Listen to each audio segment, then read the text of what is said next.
Maybe you got mom issues. Afraid to play the song because you got mom issues? Yeah. See, like she hear her, she's like, do it, man, play it.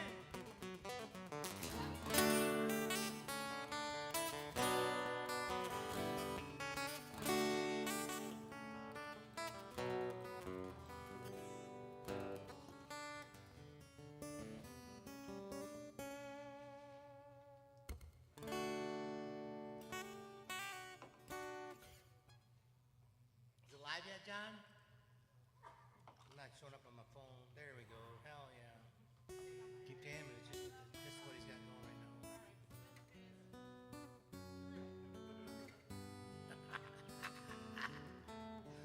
Whoop whoop. We got a good show tonight if you're watching.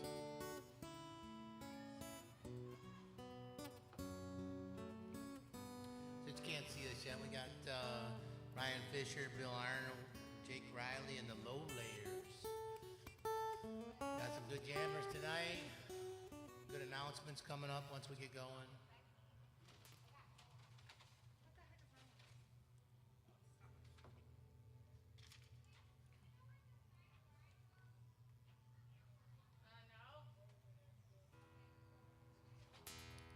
You're filling space, just so you know.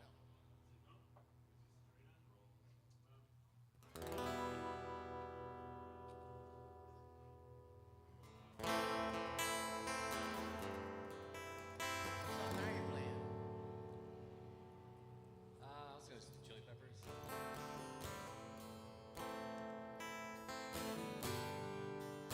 We're ready. Ready? Yeah. I'm ready. It's gonna be a good night. We good? We're good. Here, toast. Get us started. Cheers. Hey, you guys got 3 chords? Let's go. Here. Gonna be a good night, man. Cheers. Yeah. Cheers.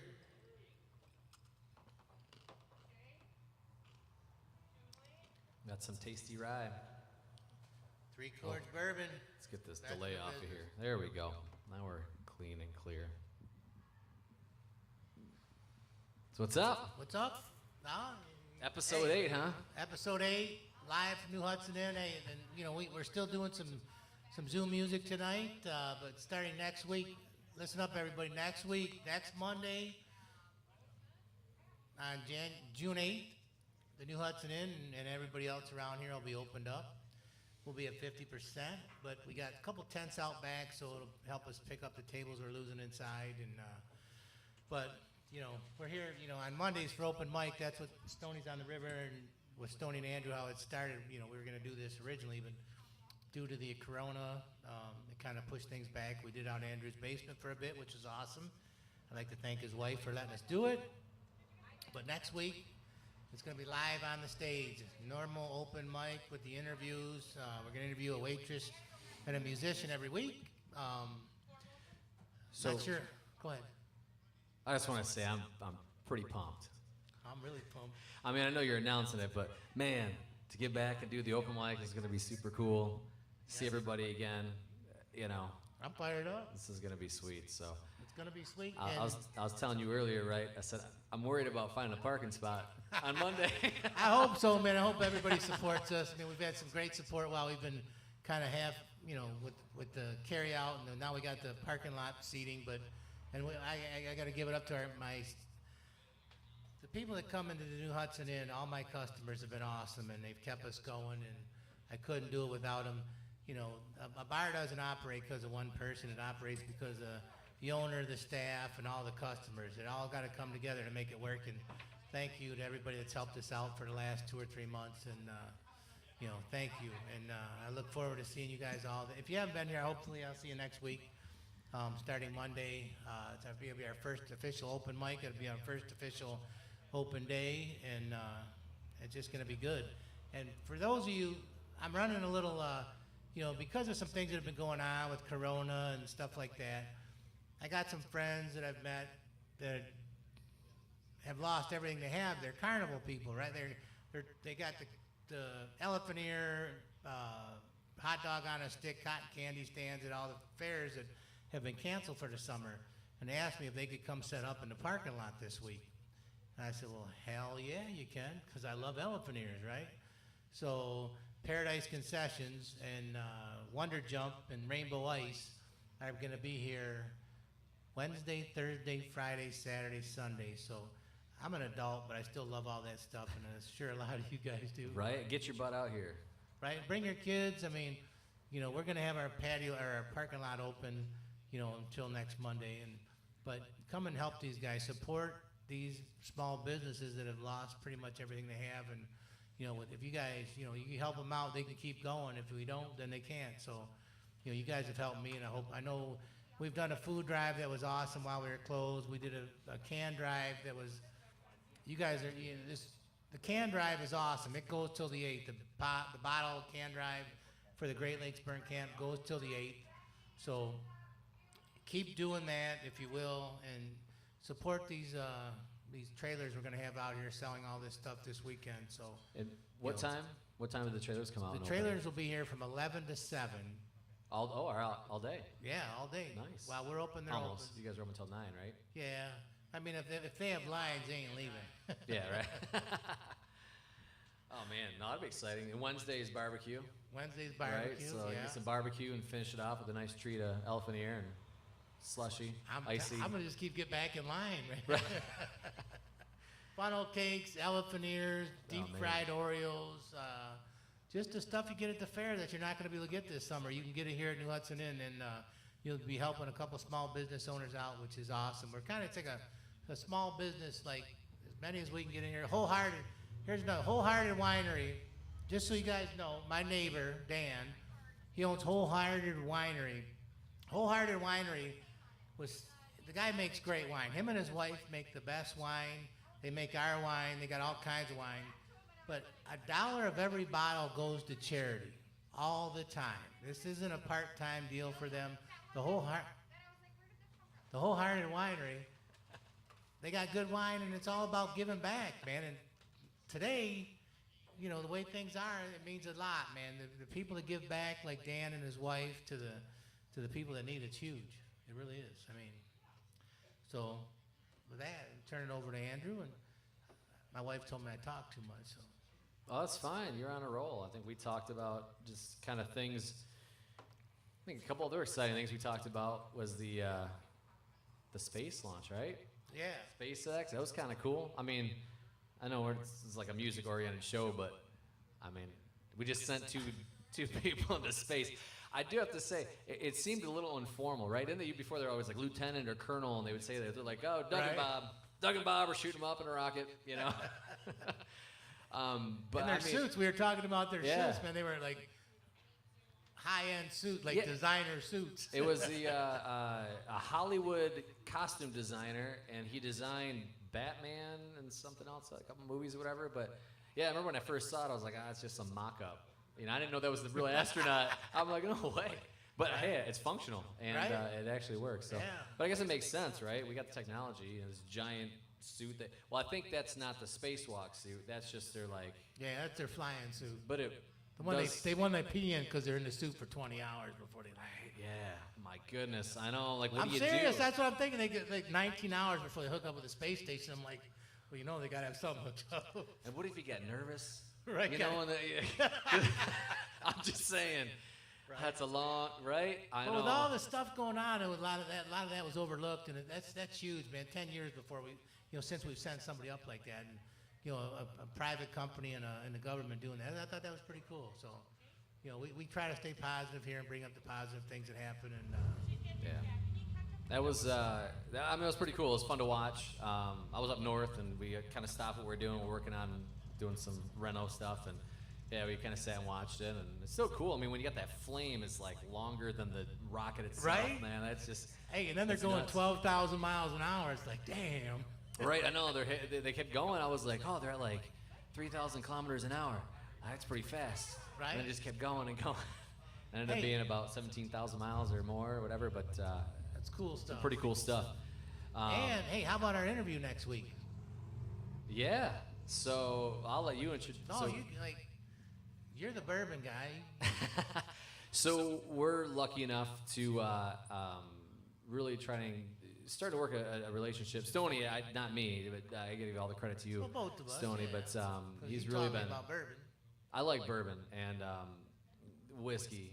It doesn't always have to be bourbon, but whiskey. Right, You know, a little whistle pig, right? It's blended, but I'll go into a whole dissertation about bourbon right now. But no, so 3-chord. I bought it a while back. I saw it looked cool. Guitar player, right? It had this thing on it, and I picked it up. I tried it, and I was like, "This is actually pretty good." Yeah, there it is behind us. I was like, "You know, this is pretty good bourbon." So I had it sitting there. A lot of my friends come over. They liked it, and then you know, you had a relationship with Megan, and she was my Miller rep that went to work for 3-chords, and anybody's crazy not to try to steal her from somebody, and 3-chords stole her from Miller, and you know, so she's bringing the co-founder in next week. So Megan and Brian will be here next week for an interview. So the co-founder of 3-chords. We've been drinking it every week, and so I wonder if I should ask them the really tough questions or just lob them in. We're there. not throwing softballs. Get real detailed in how they make their. Right.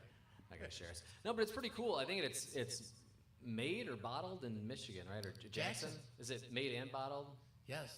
Yep. Okay. Yep. Well, I would assume. I mean, usually it's in the same, you know, plot of land that they're gonna, you know, distill it and store it. So typically, right. But no, it's pretty. It's good. And we're drinking the rye tonight, and that rye is really really nice. We've had all three that I know that they have. So the regular bourbon, they have a rye, and they have a 12-year. And they're all, the 12 years are really good. It's really got it's like a hint to Garrison Brothers kind of in a way. It kind of has that whistle pig, that high octane feel to it. But there's like no. This has a little bit more of a smoother. You get a little Kentucky hug, but it's nice. I like it. So we'll move on to music. But yeah, I'm excited. We can talk to some bourbon whiskey people. Yeah, it's always fun. And this week we got Karrie Green. This week we're interviewing. Where is Karrie Green? She's walking around with her mask on somewhere. Karrie Green. And hey, anyway, I just got to give it up for everybody. Everybody that's helped us out for the last 3 months, and all my vendors, all my customers, all my employees, especially my employees. I've had some employees work through this whole thing, and I got to give it up to them. They've done a great job. My kitchen, the front of the house.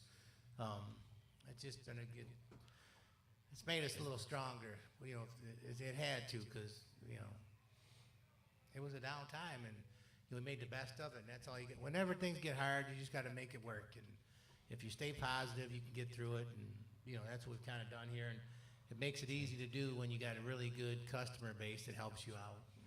No matter what goes on, you put something on, they show up, like the food drive and the can drive, and now my parking lot's full of customers because we can serve them out there. There's Dane Powell, one of the guys from the kitchen. He just poked his head in there, and you know, he's been doing a good job. So well, we'll blow a little more smoke here, but that goes a long way. A lot of it comes from leadership, and I know from my work in the corporate world, there's a lot to be said about a place with I mean, I've been blown away at the response and the support that the community has with this bar. So it's been really really cool to see it, and even I've taken things in my world, and I've been doing my position for 15 years at the place I'm at, and a couple years before that doing the same thing. So you learn sometimes a little bit. You kind of look in the mirror thing, but just really, it's customer base. Customer service is huge, and they're really big about that here. So, really good show tonight. I'm excited. We've actually had a lot. I mean, man, this has been awesome. It's so cool because every week it's like it's not like we're topping the next one. It's just you feel like you're gonna run out of good people, but they keep coming. No, we got the entertainers we have are unbelievable, and every week they just. Oh, I love it. I mean, but it just shows how many good people come out to New Hudson Inn. I'm super excited, and forgive me for anybody else tonight, but I will say, Mr. Ryan Fisher, I got a soft spot. He's the bass player in the same band that I play guitar in, so he's a fellow band member here tonight. So I'm super excited to have him on here. I've been kind of asking him, like, you gotta get up there, man. He's got a pretty good country voice. He's going to do some singing for us, and great guy. Are you doing all country, or are you doing? All right, there we go. There we go. So everybody watching, Ryan. You love Without him. He might have a dad joke in there somewhere. a dad joke. Yeah, and then Bill Arnold from One Ton Trolley, right? Always a pleasure, man. Very talented young man. And we have Jacob Riley. He's also one of the judges on the contest, our open mic contest. Very talented individual. And the Lowlayers, and we have Ryan on from Lowlayers. We might be getting one of the other gentlemen from the Lowlayers, and they're again another very, very talented group. Love listening to them play. They are really smooth. The Lowlayers are very, very smooth. They're tight. They're tight as a group. So again, you're in for a treat tonight. We got 4 really good players. I'm gonna wrestle through a song just because I feel like if I'm up here, I want to play something. How many people want to see him sing "Tie Your Mother Down" by Queen? He plays it every week in warm-ups, and he shuts it down. Yep. See, no comments. Nothing.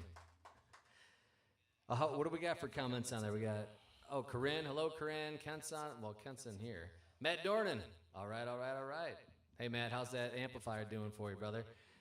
What else we got?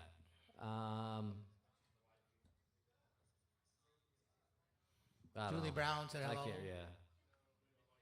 Anyway, without further ado, ladies and gentlemen. Hold on, I got to turn her mic down. This young lady has been part of our family for 25 years probably. She started working for my dad. Oh shit, long time ago. Excuse my language, but I love her to death. She worked for us at Brewbakers, and she's been with me here for a long time, and I really can't do it without her.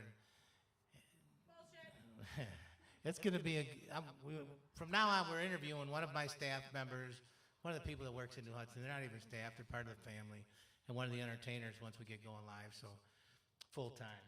And, you couldn't start with a better person than Karrie Green. And you got to come up here now. Do I get to take off my mask like you guys? Yes. Yes. Good. Check this out. You all better turn my mic down. Oh, hold on. There we go. John. Oh, shit, I'm off. That's the sound guy. That's not me. Oh. This is my micromanaging tool to make sure I was going everybody's. to say, bleep, They bleep. listen, man. They do. Dango. You might want to mute when I truck driver. No. Yeah, is there we don't have the delay bleep button, do we? Oh, goodness. And you can see yourself. People like train Yeah, wrecks, see yourself man. all over the place. Well, Karrie. I'm not that far of a train wreck. Yeah. No, but Good. We get you on the feed. Too. hey, John's going to be asking the questions tonight. John who? John? John, Chef Oh, John, John is not. producer John. Oh, gosh. Give me a towel. He's like, hey, what did we say to John last week? Oh, Hey, after we got done last week, Jackie didn't show up. We're thinking, all right, Jackie didn't show up. We'll get her another week. But who would be the best interview for us to start with? And John just said, absolutely, it's got to be Karrie. Oh, he does love me. Where is he? John? That's What? because he doesn't want to get mushy on me. Aw. But he did say it was like a love-hate relationship. Oh, so hated love. Yes. You What see is how it? I started? You started with hated. Oh, yeah. Right? Complete hatred and then love. Respectfully hated. That's how I would put it. Oh, damn, you're pushing it. Wow, this Well, now we're getting is too somebody serious. waiting this down? Yeah, don't let him I hear can't it. believe I'm just gonna John keep ran drinking. away, man. Where's the producer at? I think he got scared. Right? Well, so I don't know. You interview her. Tell everybody. Yeah, what do you want to talk about? Yeah, I want to talk about you. Free, you can ask me any questions. I thought Anything. people out in the audience asked questions. They could. There's something about elephant ears. You guys got Oh, no, that's questions not for with you. Karrie Green? Like, you can post them and we'll ask them. And you know I'll answer. Pretty much any So who's question. your favorite customer at New Hudson Inn? Jeez. Like, you can't do Hey, that want me to one. answer that for her? What? Who's that? John? John, yeah. I got a few. I mean, there's like long-time customers that don't come here anymore, that some that have deceased, some that, like, I used to have a little group of older guys. There was like Wilbert and Al is still alive, Al Smith, and then like Woody and Skip, and they're still alive. They were like my favorite little group of guys. That goes And back a long that's way. a long time. And they used to sit at the end of the bar, and they would talk about AA, killing people, putting them in trunks and stuff like Jeez. that. And I was like, this, what the hell? And then one day I said, you guys really shouldn't be so loud about like your extra curriculum of life. And they were like, what are you talking about? And I was like, they're putting people in trunks and stuff. And they're like, oh, we're just talking about Sopranos. And I was like, what? Bunch of old guys watching soap operas. What about Lou? What about old That's man not a Lou? soap opera. Oh, Sopranos. Yeah, Lou was part of it too. And then there was Luke. Luke, Luke. yeah. Big old Luke, you know. But nowadays, it's like your favorite people seem to be like, I don't know, the ones that come in and get rowdy. Really? Not the big tippers? Not rowdy. Well, give me your tips. I like those. Hey, The bigger, the better. You just hurt the Miller's feelings. The man. Millers know they're They don't get one of my rowdy. favorites. They get rowdy. You just don't see them get rowdy. They get rowdy. But the fun people. The So fun so people. like the two. All right. So I was up here a year ago when I was trying to think of when it was, and hey, how you doing? So I'm playing, and I see Karrie running and get in the middle of two big guys. Oh, jeez. I'm talking about rowdy. Yeah. I mean, it was fisticuffs. Yeah, and you know right that there in the middle. You know that one. Yeah, I know the one name, but I don't know the other guy. There's but- a little bit of respect for being here for so long. Yeah, You know? well, I mean, for a second, I'm like, are we supposed to stop, go help? And everybody's like, nah, Karrie's got it. Don't worry about it. Hey, just keep playing. Okay, all right. Okay. Now you talk about old days when Chris's dad owned this, and I first came in here. There was fights where I was actually thrown over the bar into the draft at one time on the floor calling 911. Jeez. So, Hey, then what about the times when you try to jump over the bar to whoop somebody's ass and your leg wouldn't go that high? yeah, sometimes that happens. You got stuck more, over to kill you. that happens more now than back then. But people are mellow now. You know, Yeah, we the don't- people that like to dance and sing and come in and just have fun. Those are the people I love to. That's why you get into serving and being a bartender. The tips are great. Don't stop tipping me. Yeah, John, Anyway, you're bad. but the best part, yes, you can tip big. Tips. Yes. What? Tip with a P.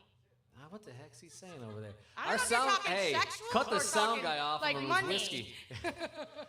Jeez. Her and John, the producer, have a kind of a love-hate relationship, and the producer just got back. He probably went doo-dooed himself because he was afraid Karrie was going to say something about He him. put or on the something. SpaceX diaper. Right? John, why aren't you up here getting interviewed? He's Soon. got a microphone. He does have a mic. Oh shit! Put that down.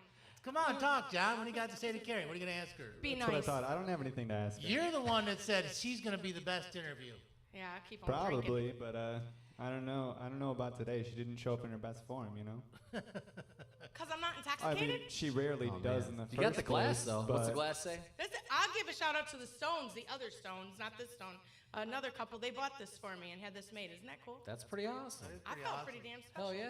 I was like, Because you're a special person. I mean, I'm a special person. and there's, Oh, you she's know, special. I'm trying to think of questions you could answer that are like Well, appropriate. oh, that's no Let's fun. talk- You know what I mean?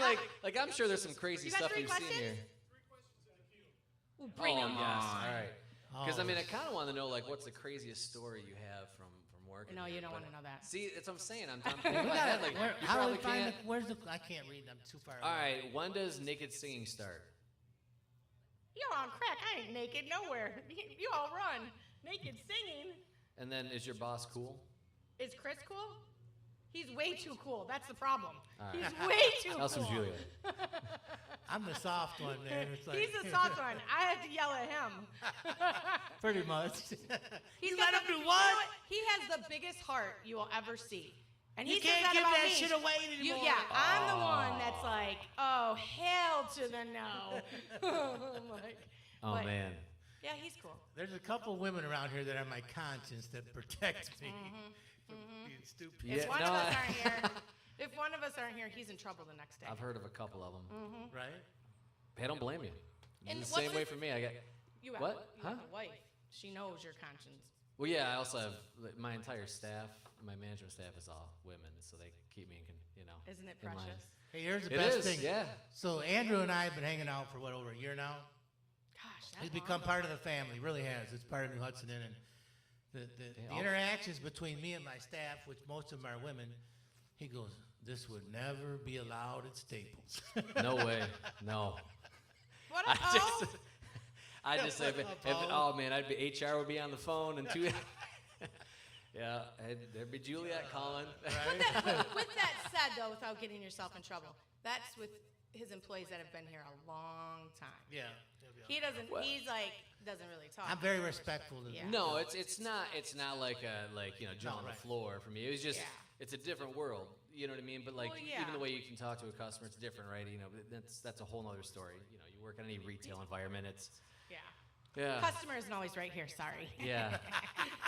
Well, hey, listen, I think it's we call it mirroring in the retail world. You kind of mirror the customer is what I've noticed here, which is fair. But instead of we talk about if a customer's in a hurry, you kind of want to act like in a hurry and make sure that Right. you're just if the customer's an ass, you can kind of give a little back to them. Just a little. I'm Just a a little, little. I'm envious of that. I wish I could. I'm just like I know I'm You could completely. live out your dream here, Andrew. Get I behind could, the bar. because typically I'm just like I know I'm completely wrong when I'm like whatever, I don't care. Well, as a You can be musician, right. Just if the customer don't like your, if the patrons don't like your, fuck you don't like my music, I'll play it anyway. Yeah. Can't do that, right? no, I can't. Don't work. But we got a couple good questions. I got to ask this one. So Corinne's got one. We got to ask Kent's first. So I'm calling Kent out, I'm throwing him under the bus. He wants to know what is one of the secrets about John that you could get away with telling us. Oh, I am so the wrong person to ask that about. No, you're not. You're the right person to ask. Well, oh.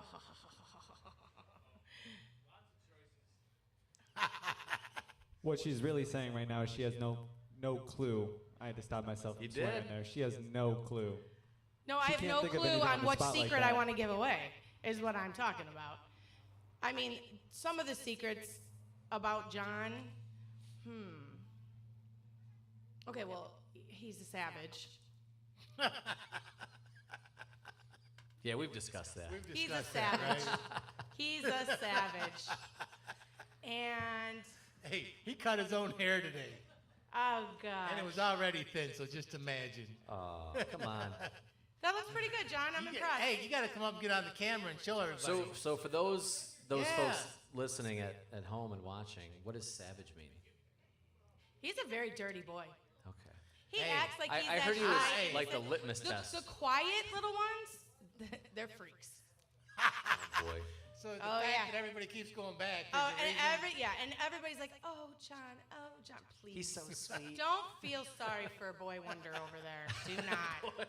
Do not. Hey, Oh, my goodness. I gotta tell you, so when John and I cooked breakfast when we were open all the time, Saturday and Sunday morning, I always knew if John was dating somebody or something went bad, I was like, oh, my stomach hurts today, guy. I got a really bad stomach and stuff. It's like, man, grow up, get over that shit. It's just a woman. It's just a woman, John. Oh, You it's funny savage. stuff. No, but I'll say one thing nice about John. He is one of the hardest workers.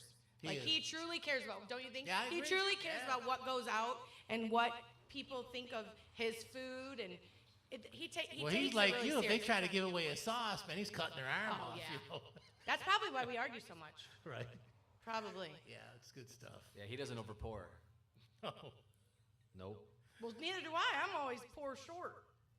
I mean, I overpour all you customers. I'm just Well, kidding. yeah, I was just gonna say I'm ordering a drink. Hey, explain to us about your big rib cage. Oh, well, where do I start? Where'd you get a big rib cage? I really do have a large rib cage. Any woman out there should know this. I'm not talking about my tits, okay? I'm talking about I had a bathing suit made for me one time, and the lady said, I said, I want to thin this out. And she goes, the problem is, dear, you have a large rib cage, so you can't thin this out. She didn't tell you to go on a diet? No, she said, you can feel my bones. It's not fat. So we went to Key West, and as we're all riding these jet skis, I get a vest on, and I said, I need a bigger vest. I have a large rib cage. And these I momos started look at me laughing and my start ass off. laughing, and they're like, I'm like, I'm really for real. I'm not talking about the little jet ski leader And that she was hot drove as so hell. slow that it was her. There was a bunch of us, and her and I were the last two. We lost the people ahead of us. I got lost in the ocean. I did. And Chris looked at me like, what Oh, up? hey, John's coming up to show his hairdo. Oh. You gotta, Stoney gotta get her new cup.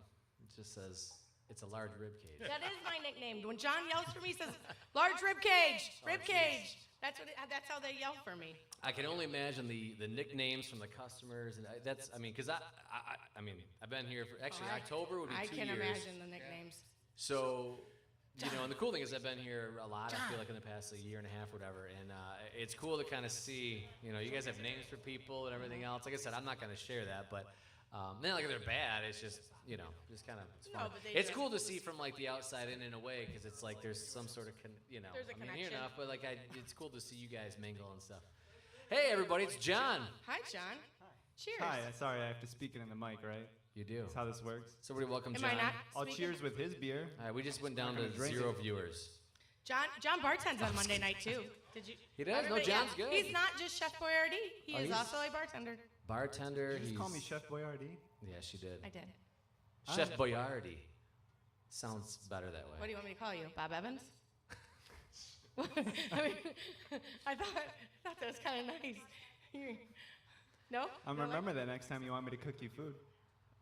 Hey, that burger last week was delicious. I'm just saying. I don't believe you at all. I because swear to God. I swear. No, it was tasty.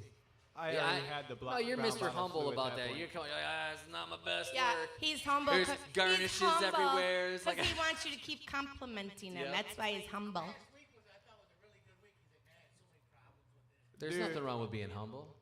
I was a little drunk last week, everybody. Like, really drunk last week.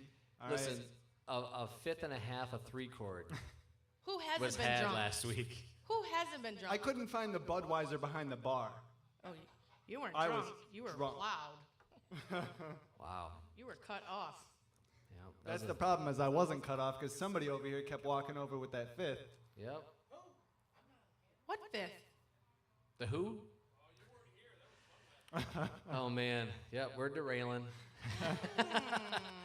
All right, let's bring it back in. So we have another question, John. If you want to read it, it's from Corinne. Can we? It's right at the top there, very top one. I can't see a dang Karrie, thing. what's your favorite food and drink at the New Hudson Inn? I really like So- this red dot in our face. That was really good. I have to say what's on my face? My favorite food is still Right there. Wait. Oh, Where? it was right on the tip of your nose there, Rudolph. Just Sorry. know what I'm happens sorry. if you do that. See, if this is you why I do can't that, be up here. So my favorite drink is always Ciroc berry. I love Ciroc. So what is that?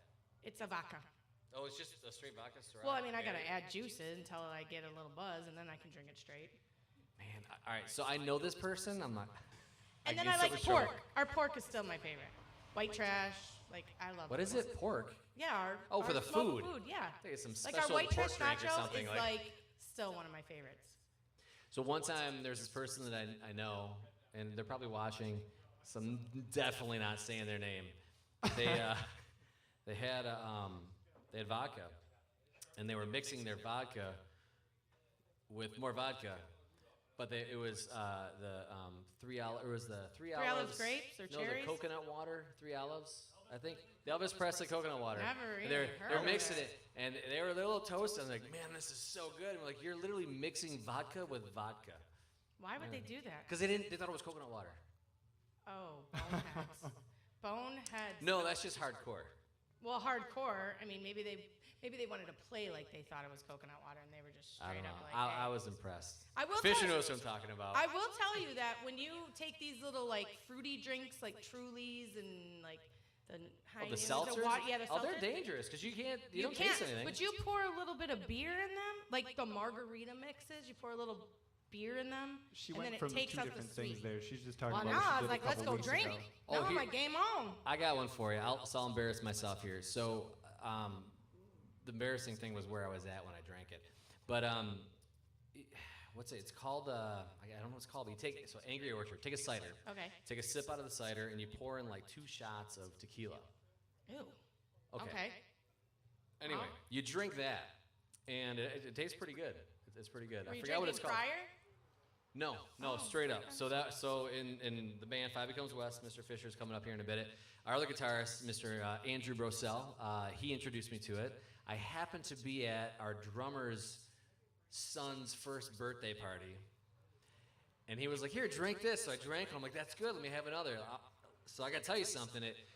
it hits you really fast. You know, it's Well, one of those things where like, yeah. you don't, like you're sitting down, you feel fine, you stand up, and you're like, whoa. That tequila, it's not your friend. No, so I was really bad. Tequila and I had Angry to Orchard. have Andy's wife drive my truck from a Oh, you one-year-old were birthday really party. mad. You I were was really wrecked. mad. Oh, I was mad. You And then, are- Birthday party. then we go back to his place, and his neighbor's son's graduation party. He's like, let's go over there. I'm like, I don't want to go over there. Like, I don't know anybody, and I'm like, you know when you try to act sober, but you know you're totally not sober? Oh, I give up. That was me, and it was, yeah. And I think to this day when I see his neighbor, he's like, oh, it's that guy. Tequila guy. Yep, it's really No, you know, weird. it used to be the Angry Orchard in Fireball.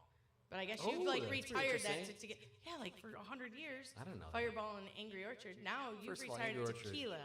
It's not been 100 years, Well, I'm just saying. I mean, well, okay. I mean, I feel 100. I'm sometimes, exaggerating a little bit. You know, well, maybe a little bit. So, any more questions? I'm not taking my clothes off.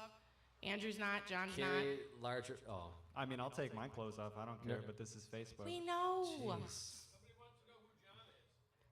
This is John. This is John right here. I don't even know who I am. Yeah, he's the producer, It's John. not someone. It's I don't- Jamie. Stoney, Hi, you Jamie. gotta get up, get back up here. You can hang out.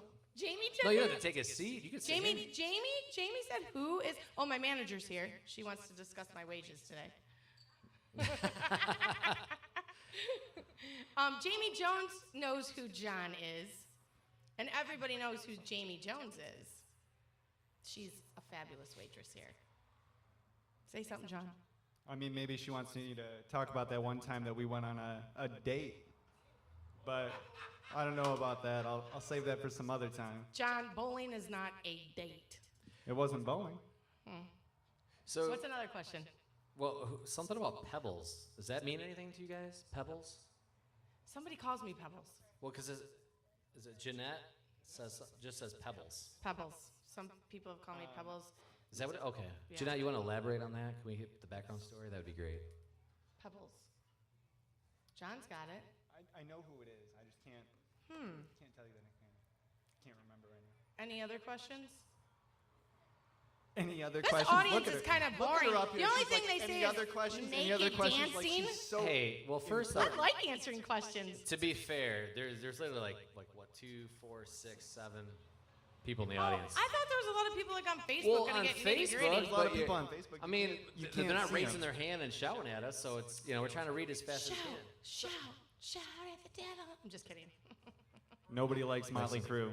I'm gonna say that out loud right now. You don't like Motley Crue? No, absolutely not. Because he likes other songs that are awful. It's more of a Poison fan.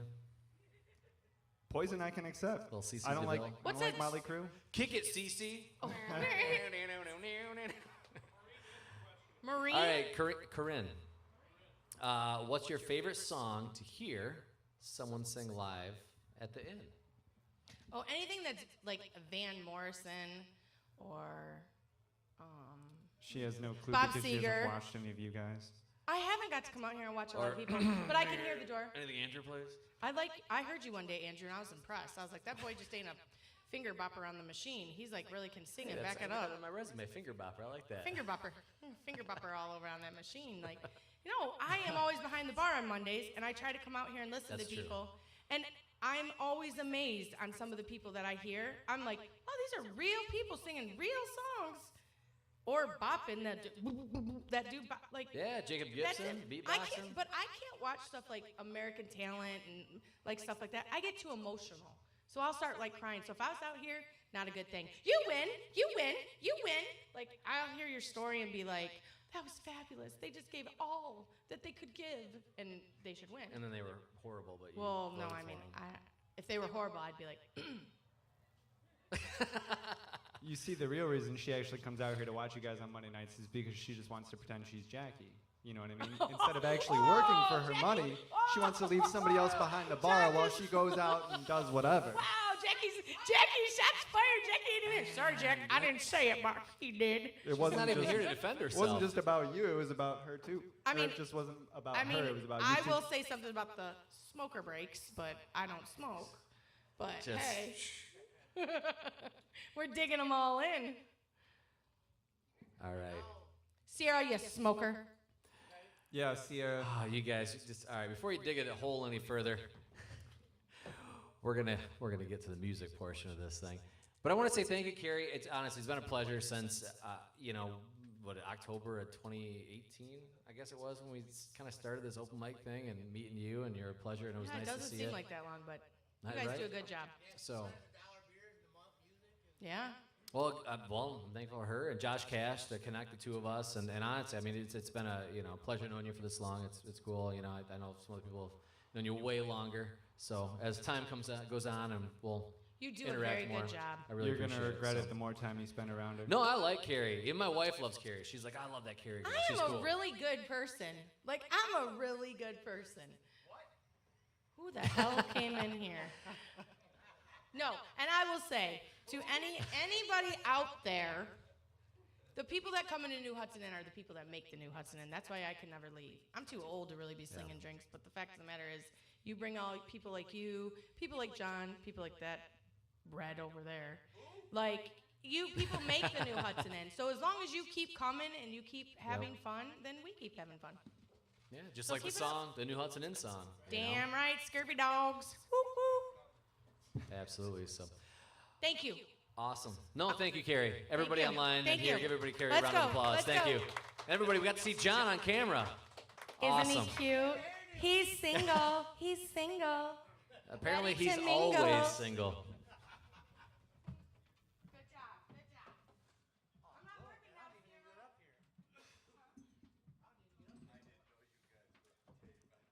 You can sit up here, Stoney. All right, I'm going to play a song real quick, like. I'm not playing that song. I'll play something easier to sing that I haven't practiced either. And then Mr. Fisher, the man, the myth, the legend's coming up after this.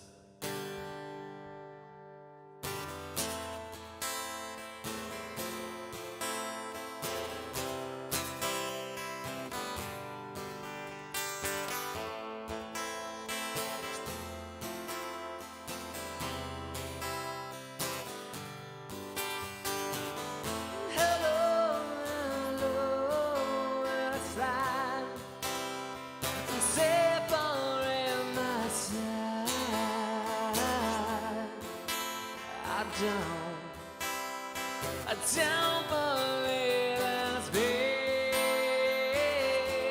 this little mouth that's all I ever heard your voice and through a phonograph.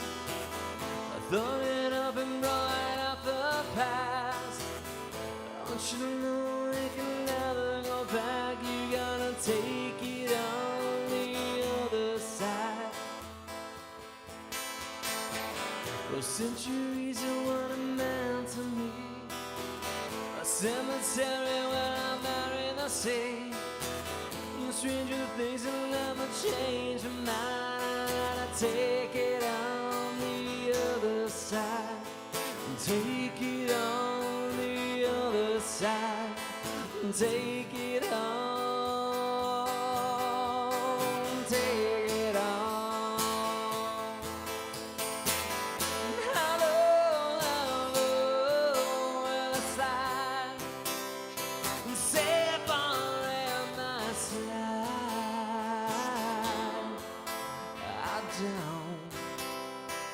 Don't believe it's been this little knife through the soul I ever pour my life into a paper cup. The ashtray's full and I'm spilling my guts. She wants to know, am I still a slut? I gotta take it on the other side. Scarlet standing and she's in my bed. I can't attend for my soulmate bled. I push the bed and I pull the bed. You gotta take it on the other side. Take it on the other side. Take it on. Take it on. I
down. Don't believe it's real. Slit my throat, it's all I ever hear. I know. Don't believe it's real. Slit my throat, it's all I ever. Thank you. Hell yeah. Andrew Rice, Little ladies Chili and Peppers. gentlemen. And I will admit, that's my favorite band. And next week, thank he you, will Karrie. be singing Tie Your Mother Down. I can almost promise you, but I can't. So Nope. he's scared. He's scared of that song. I'm scared of that. It's yeah. All right, then you play Band on the Run. No. Let's see. All right, No, let's. Band. Move on. Hey, you want to mute the guitar for real quick? Thank you, sir. Mr. Ryan Fisher, come to the stage, my man.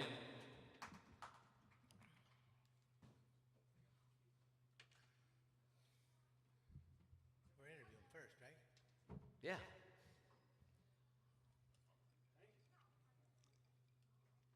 So, Mr. Ryan, I don't know why I say Mr. Ryan. I think it's like our kids, our friends. They're always like, Mr. Andrew or Mr. Ryan. Right?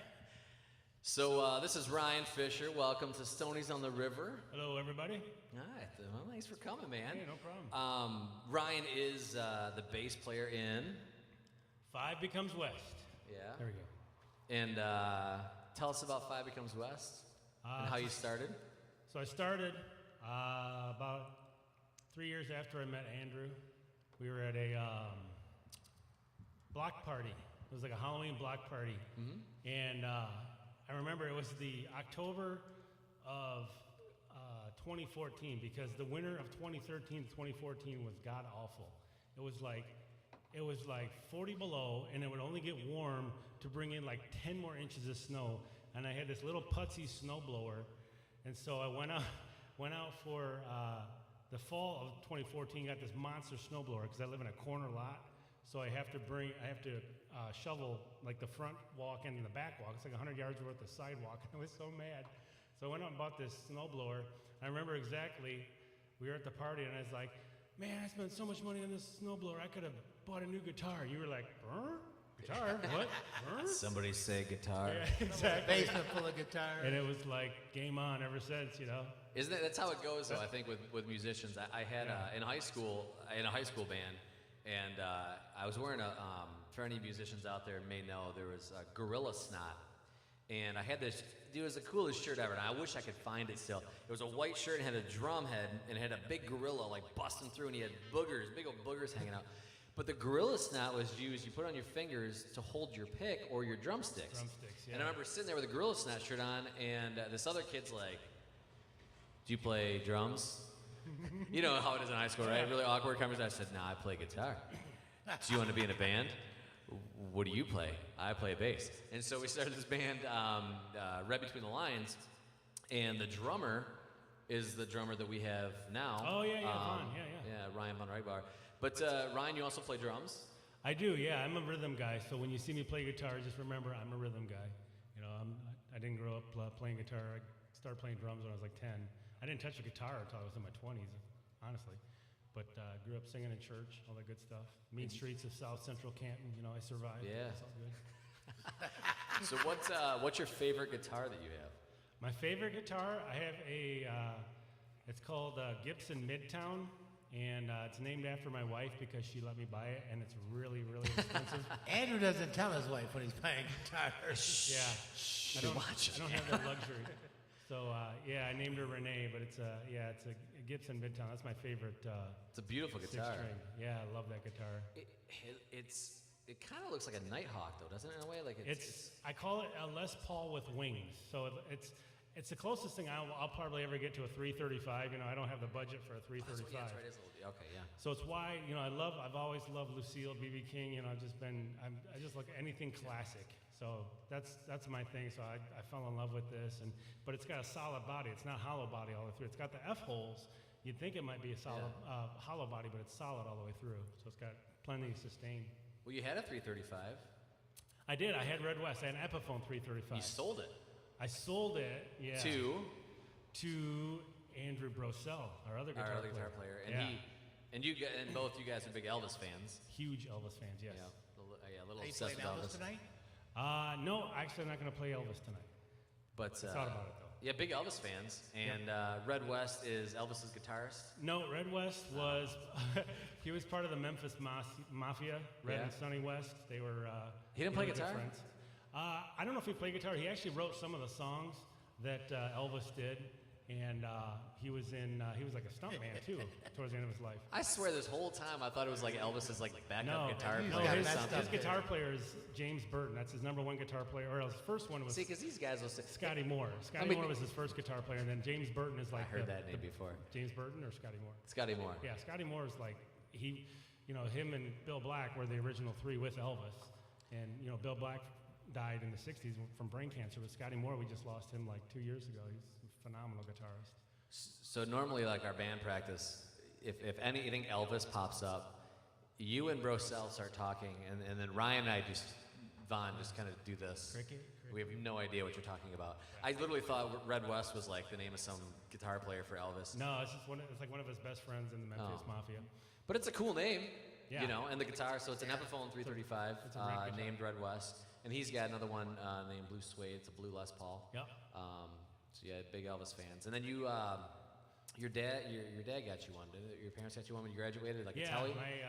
When I graduated college, my parents bought me a Telecaster, and then as a housewarming present, they got me a Taylor 314 acoustic. That's right. Yeah, You get a old, is it old Gibson? Yeah, my grandfather's. It's a Gibson. I think it's a J00 or L00. It's like a 1930. It's a pre-war. That's cool. 1934. It's not as valuable as a 1934 Martin, but it's a 1934 Kalamazoo That's a Gibson. Yeah, it's It's pretty cool. You got it like a shadow box, right? Yep, it's sitting in the shadow box in the family room. Yep, so not going anywhere. Yeah. It's good stuff, man. And then so you've been playing bass. When did you pick up playing bass? Well, like a lot of musicians, I grew up playing in church. Actually, that's why I tell everybody, you need somewhere to practice, you need somewhere to learn. Go to church, man. There's People all need to go to kinds of church music at anyway. Yeah. That's Right? church is for sinners, man. Go. But that's where I learned. Ken said churches are forgiving. Yeah, they're totally forgiving. I learned, when I was 4, I started singing in church, and then started playing drums, and then my buddy's wife was like, hey, we need, we're doing some kids program, we need a bass player. I'm like, okay, we'll just figure it out, you can do it, So just kind of taught myself ever since then. So, and then the first time that you and I played together, we played. we were in a different band. Oh yeah, we were in. I forgot about that. Yeah, we were. Speaking of kids, our kids are go to the same school, and so I had approached the principal about doing something for the talent show. Hey, it would be cool if we could do something with the kids, because the principal was a really good, at the time, was a really good jazz piano player. He's retired now, but at that time, he's a really phenomenal jazz piano player. And so we did something. So the next year, we wanted to step the game up, and he wanted to get a full band. And so they had this custodian that all the kids loved, everybody loved. It's George. If you're watching, George Slaughter, what's up, buddy? And George was a guitar player too. So we got George, we got Andrew, we got me, and a couple other guys, and the principal. And we called ourselves. We couldn't think of a name, so everybody loved George. So we called ourselves Curious George and the Yellow Hats. And then we all got yellow hats because of the book. And so that was the first band we were in. Yeah. Totally forgot about that. That was pretty. Hey, what's it like being in a band with Andrew? Oh, We always Andrew? talk about New Hudson, but we don't get enough about Andrew stuff. So let me tell you something about Andrew Rice. Andrew Rice, James Brown has nothing on Andrew Rice. Because Andrew Rice is the hardest working man at not only show business, but anything. Okay, this dude can't sit still. Amen, brother. He always has there's always a purpose to what he does. There's always something, and the dude is handier than a shirt pocket. I'm as handy as That's a good one. I'm as handy as a screen door in a submarine, just as a surface. but this dude can do anything. It's like we're all taking, like now, when we go to band practice Thursday, I'm going to bring this amplifier I just got that, the first 2 days I got it, it's great, and then it just pooped out on me. So like, oh, gotta take it to Andrew, see if he can fix it, because he can fix everything, you know. So Right. so that's what you need to know about Andrew. Well, that's very nice of you to say. Not a lazy bone in That this is, man's man. body right I'll here. pay. I'll pay you later. So, I mean, it's definitely been a pleasure, and I know we had our first bassist had left, just we just kind of done doing what we're doing, and amicable. I mean, definitely awesome guy. Yeah. And I know you lived on the street and played bass, and I think you had played a couple shows, right? That he couldn't play. I thought you jumped in a couple times prior to that, or maybe not. One time we were going to, and then at the last minute, like I think he wanted to go like a Dead Kennedys concert, and then he Dead Kennedys, something wow. like that. Yeah, and he didn't go to the concert at the last minute. I remember Well, that. I was like, oh, okay. Early '90s punk, man. Yeah, and I was actually kind of relieved because I remember the concert was like in Clinton Township. I was like, oh, I don't want to drive that far. No, Might have been I'm so Buckethead. tired. Because one thing you need to know about me is I'm like, and they make fun of me. Like 10 o'clock, I turn into Cinderella. Like I have to go home and get to bed, or else my carriage turns into a pumpkin. That's band practice. Yeah. Guys, we got no more smoke breaks. We got to get done, or Fisher's got to go to bed, man. Because That's me. I'm a little different. I sleep a lot less. I think, Yeah, than most but I'm people. up like That's the obvious. crack of dawn every morning. Just I'm with you, okay, man. I'm up early, Yep. bed early. He just don't stop. Yeah, Right, yeah. yeah. He's like the Energizer Bunny. I don't know Right? how he does it. Wind him up, let him go.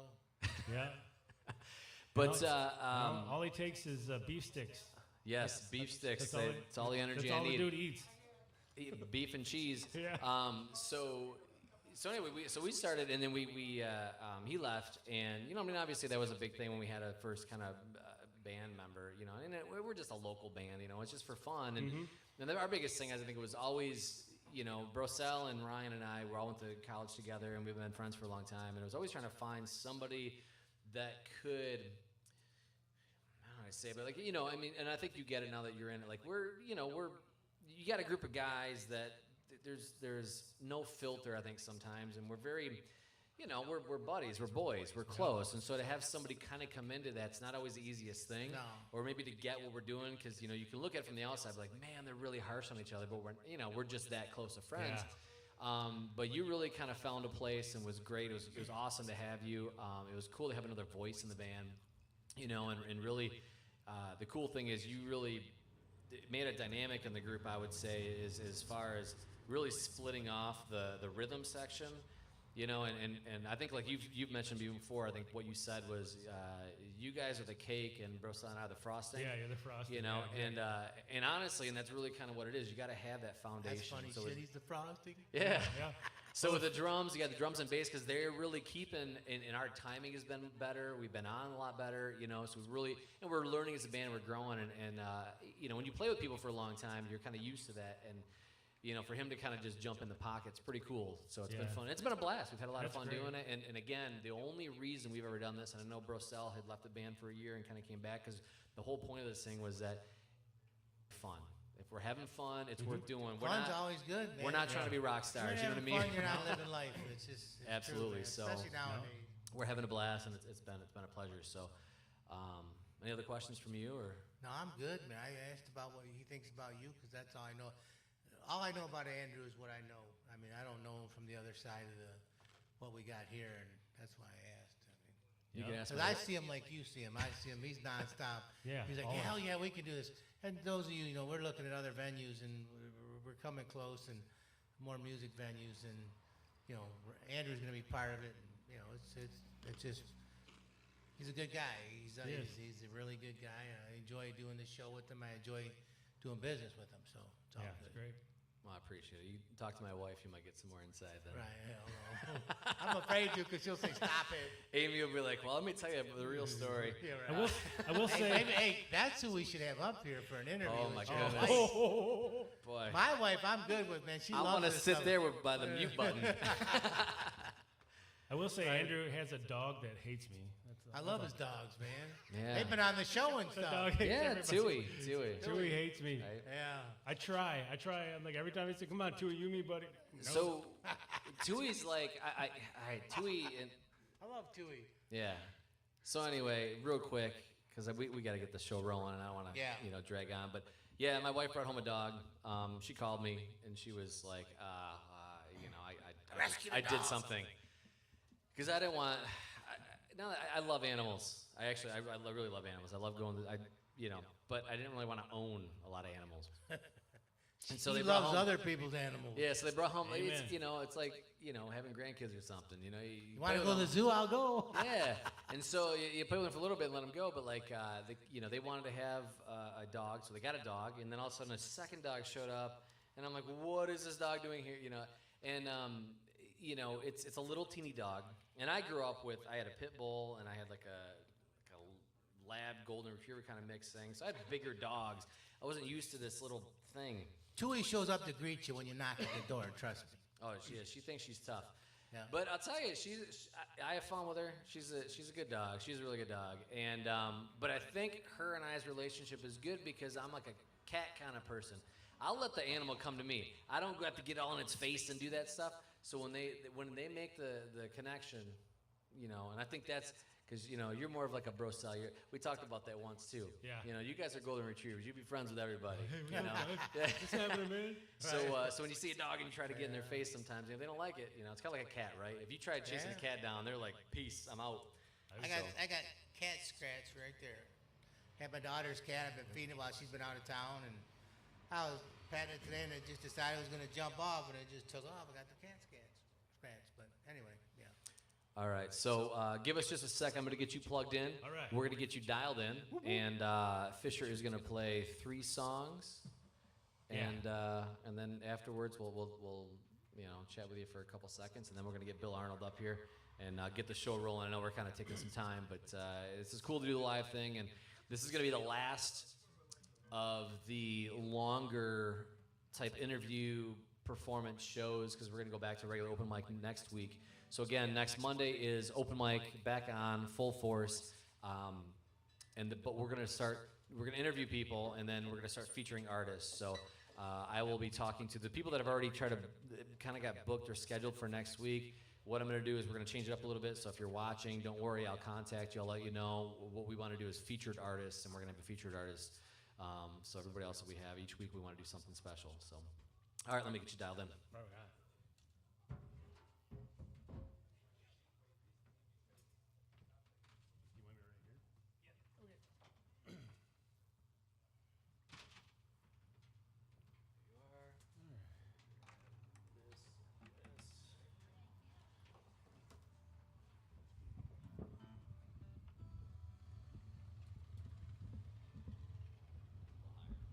Higher.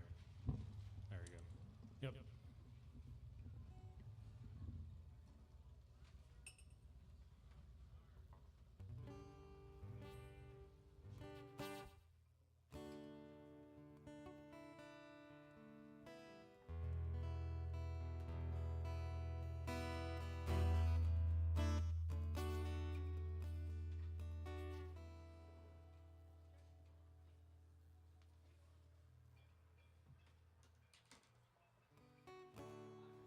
We good? All right. So the first song I'm going to do is it's actually done by Ronnie Dunn of the band Brooks and Dunn. It's one of his solo songs. It's kind of my one of my signature open mic style songs. It's called "Ain't No Trucks in Texas," and it really doesn't get any more country than this.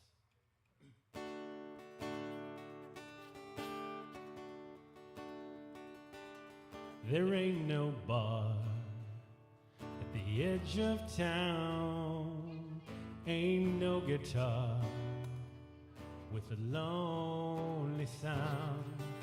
There ain't no band playing that song about some girl that's been gone too long. There ain't no trucks in Texas, ain't no football in the South, ain't no bourbon in Kentucky, I ain't drinking me some now. Ain't no stars in California, Memphis never had the blues. Oh, there ain't no trucks in Texas, and I ain't missing you.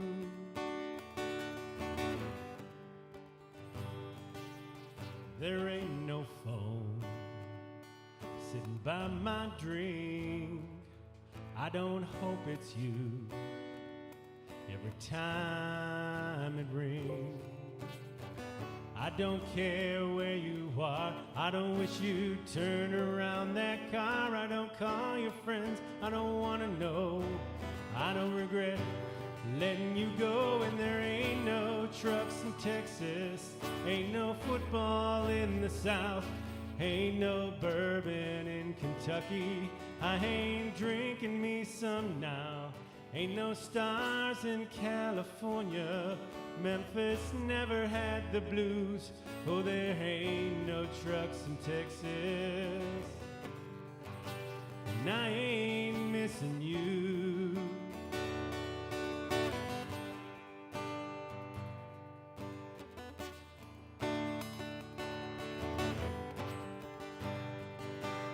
Don't get high in Colorado, party down in New Orleans. Ain't no losers out in Vegas, ain't no Jack in Tennessee. I ain't had me one too many, and if you believe that's true, well, there ain't no trucks in Texas, and I ain't missing you. I ain't missing you. Lord, I ain't missing you.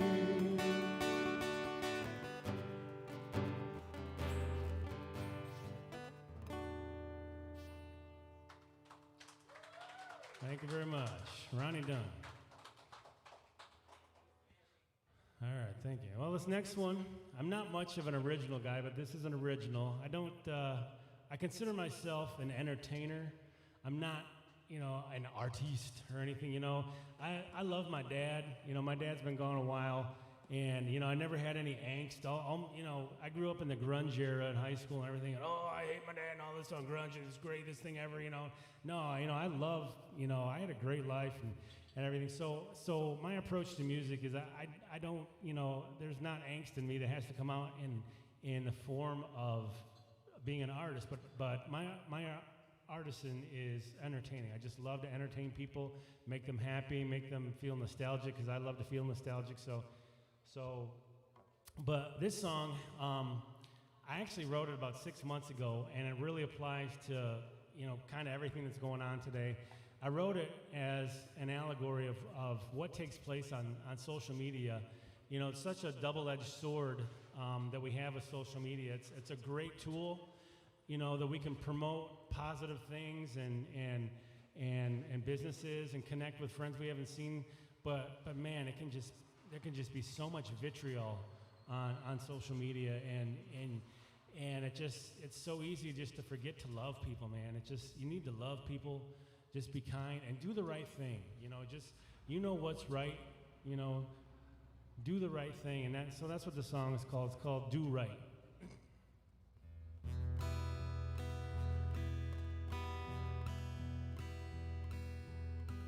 This one says, hey, think just like him.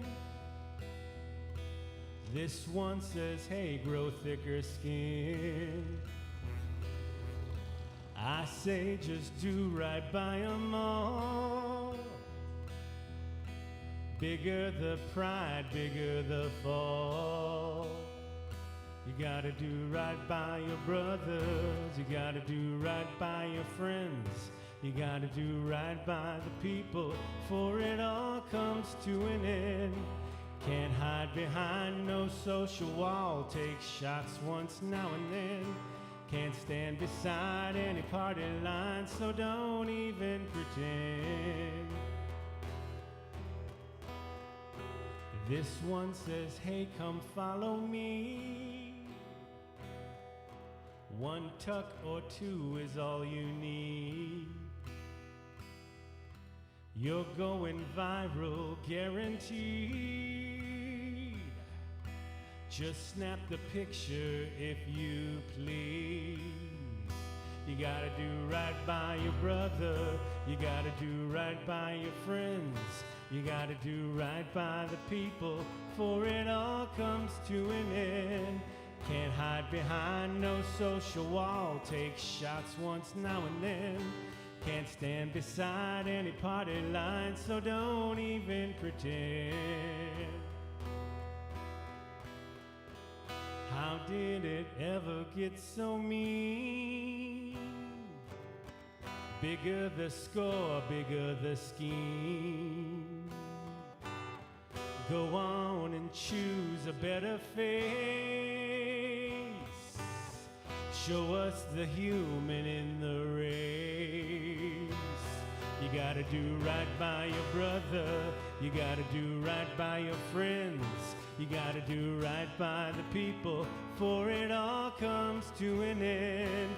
Can't hide behind no social wall. Take shots once now and then. Can't stand beside any party line, so don't even pretend. You gotta do right by your brothers. You gotta do right by your friends. You gotta do right by the people, for it all comes to an end. Can't hide behind no social wall. Take shots once now and then. Can't stand beside any party line, so don't even pretend.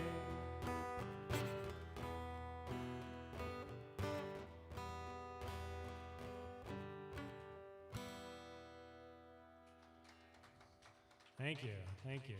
So just, yeah, it's time for some love. All right, my last song is, like I said, I lost my dad about 8 years ago. My dad was real special to me. And my dad grew up in a place called Grafton, West Virginia. So, of course, we took every vacation we had down to see Grandma and Grandpa in West Virginia and see the homestead. So, of course, every time we hit the state line, we had to hear this song.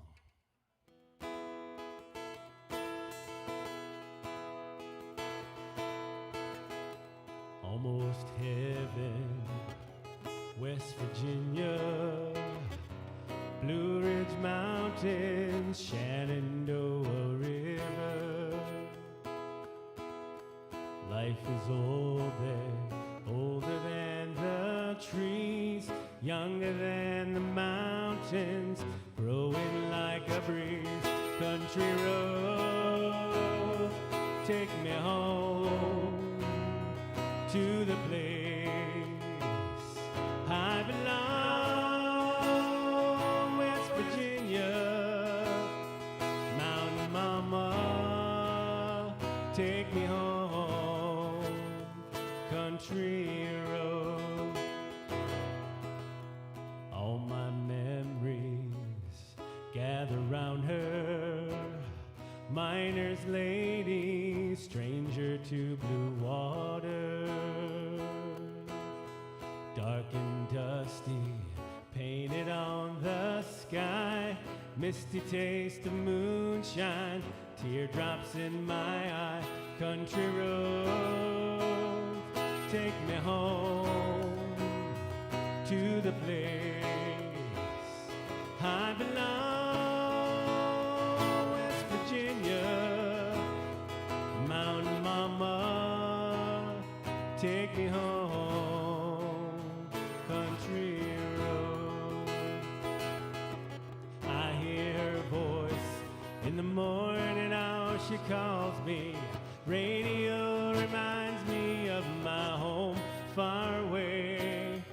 Driving down the road, I get a feeling that I should have been home yesterday. Yesterday, country road, take me home to the place I belong, West Virginia. Mountain Mama, take me home, country roads. Everybody, country road, take me home to the place I belong, West Virginia. Mountain Mama, take me home, country road, take me home, down country road.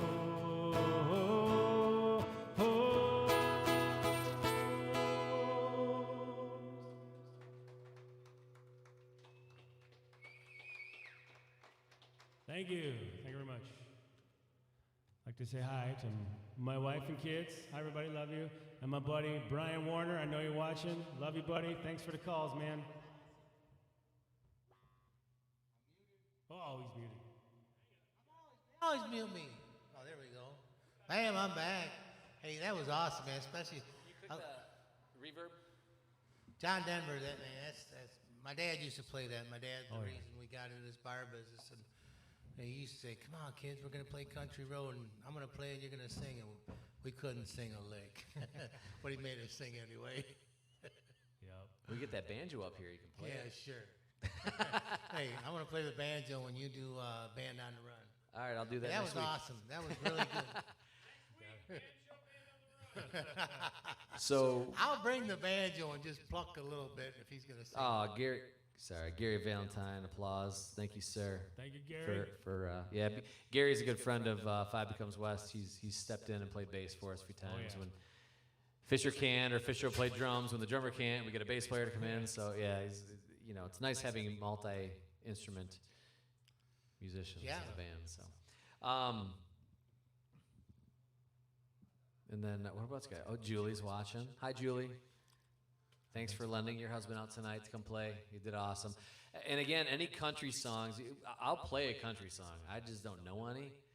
So he's got the country voice, man. I'm telling you, as a band, we get him to sing a little bit more. You're gonna have to get used to it, because if something happens where we get this other venue, it's a little more country. That's fine. So, Got you. A little more rock and roll? a little more rock and roll. We could add that. Right on. A little bit country. So anyway, please give us some comments on there. Any good songs? I would love to do some of this other stuff and have you sing and share the wealth with the vocals, right? Yeah. Right So absolutely. on. That was good Again, stuff. thank you, Fisher. I appreciate it for coming on. Thanks, guys. Thank you so much for having us. Thank you. Again, he Thank is you. musically. I mean, it's like a self-promotion at this point. But he's in the band Five Becomes West. Please check him out on Facebook. Like the band, like the page. We're trying to get to 1,000 likes. It'd be kind of cool. We're at like 957, I think, as I checked today. So hopefully we can hit over that number. But I got to give it up to my my customers, man. We were at like we were 50 vote or 50 likes short of 5,000, and now we're like 80 above it. So I got to give it up. 80? You're like 5,300 or 5,400. It's crazy, man. You guys are kicking butt. That's awesome. I think I attributed some of it to all the charity stuff we do with the food drive and the can drive, and when people get involved in that, they like to share that stuff, and that helps a ton. And like I believe in karma. The more I do to help people, the more it's going to come back to help all the people that work for me. And we're a family here, and when I say work for me, we are a family, and we do a lot of charity stuff, and it helps everybody because they give back. They've given back quite well to the girls that have been working while we've been closed. So thank you, and we're going to keep doing for as many people as we can. That's right. Well, and the beauty is too, and I'll attest to this. You don't, from what I've seen and I've known, I know I haven't known you forever, but what I've seen Stoney do here and at the bar is they don't do these events to like promote New Hudson in. It's not about them. It's literally just about doing the right thing, and the. If I'm doing it for a charity, it's about the charity. Yeah. I do it from my heart. I don't need people want media and all that. It's like, Well, it's just do genuine. it because it's needed to be that- done. But that's honestly, it's genuine. I mean, you do things you don't even like. You're just like, yeah, and you can see it when you guys watch the posts and watch the videos.